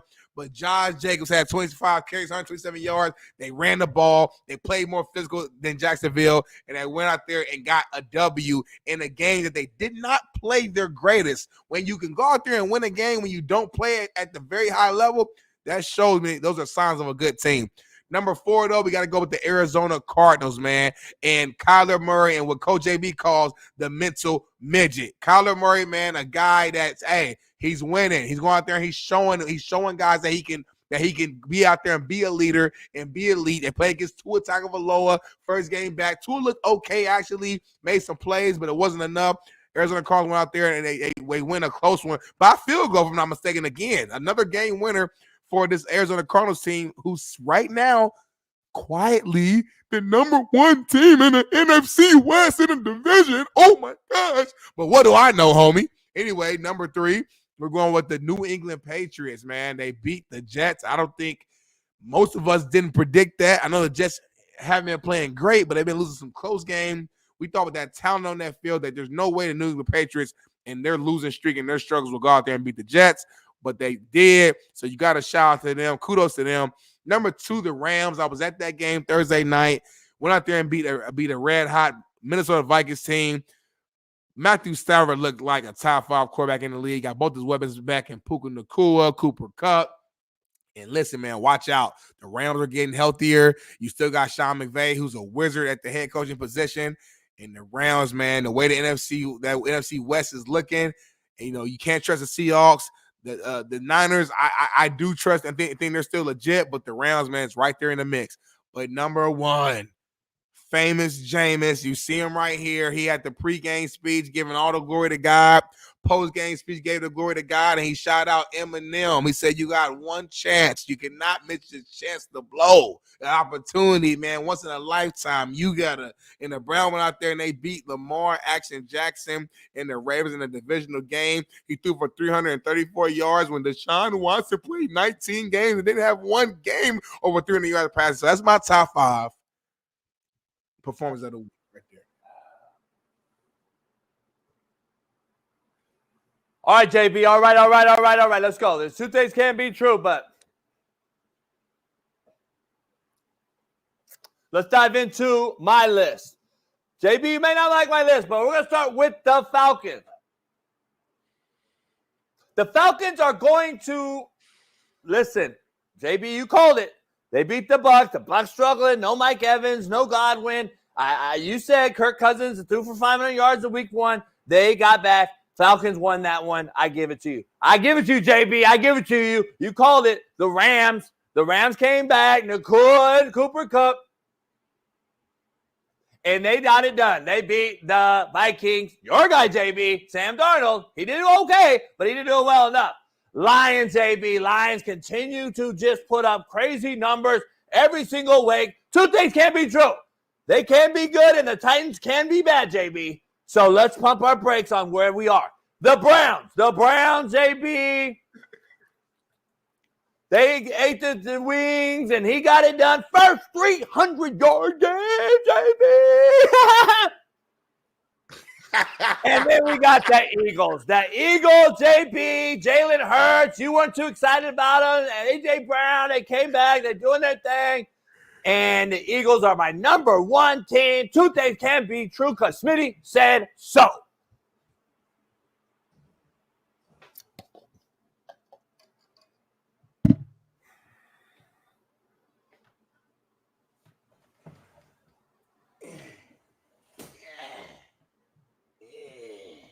Oh, he knew he lost? So wait, Smitty knew he lost. He didn't even go to the thing. That's a person that's growing in front of our very eyes. He is growing in front of our very eyes. He didn't even listen to the chat. He didn't even know about what the chat had to say. He just stood on business and did his punishment. Man, that's a great clap it up for Smitty. Smitty just agreed that I beat him just off GP. He didn't even listen to the crowd. See, that's what real recognizes real. He's growing in front of our very eyes, people. That was hilarious, man. Because the way I did it, I just used your list, but I didn't impersonate you. I just did your list. You impersonated me to a T. You had to read solo. You put in work. I give kudos when kudos is due. Paris cut that for JB. That's good. That was hilarious. That was funny. The chat loved it. Would you call your preparation micro thinking? Yeah. In that level, it was. That example, I'll give you that. That's my one example of micro thinking in that one example. But overall, I'm a macro thinker. Who am I out of breath? Okay. I'm out of breath, too. I'm out of breath from the dunk thing still. We got to And choking out Ryan Clark when T-Rich came on. I'm still out of breath. I say from that was 30 minutes ago, homie. I know. But you got to go. You need to gotta jump go. back. I got to go. I got some Mexicans here. Cisco and them. Ruben and them. You got to go. Eddie. Fuck.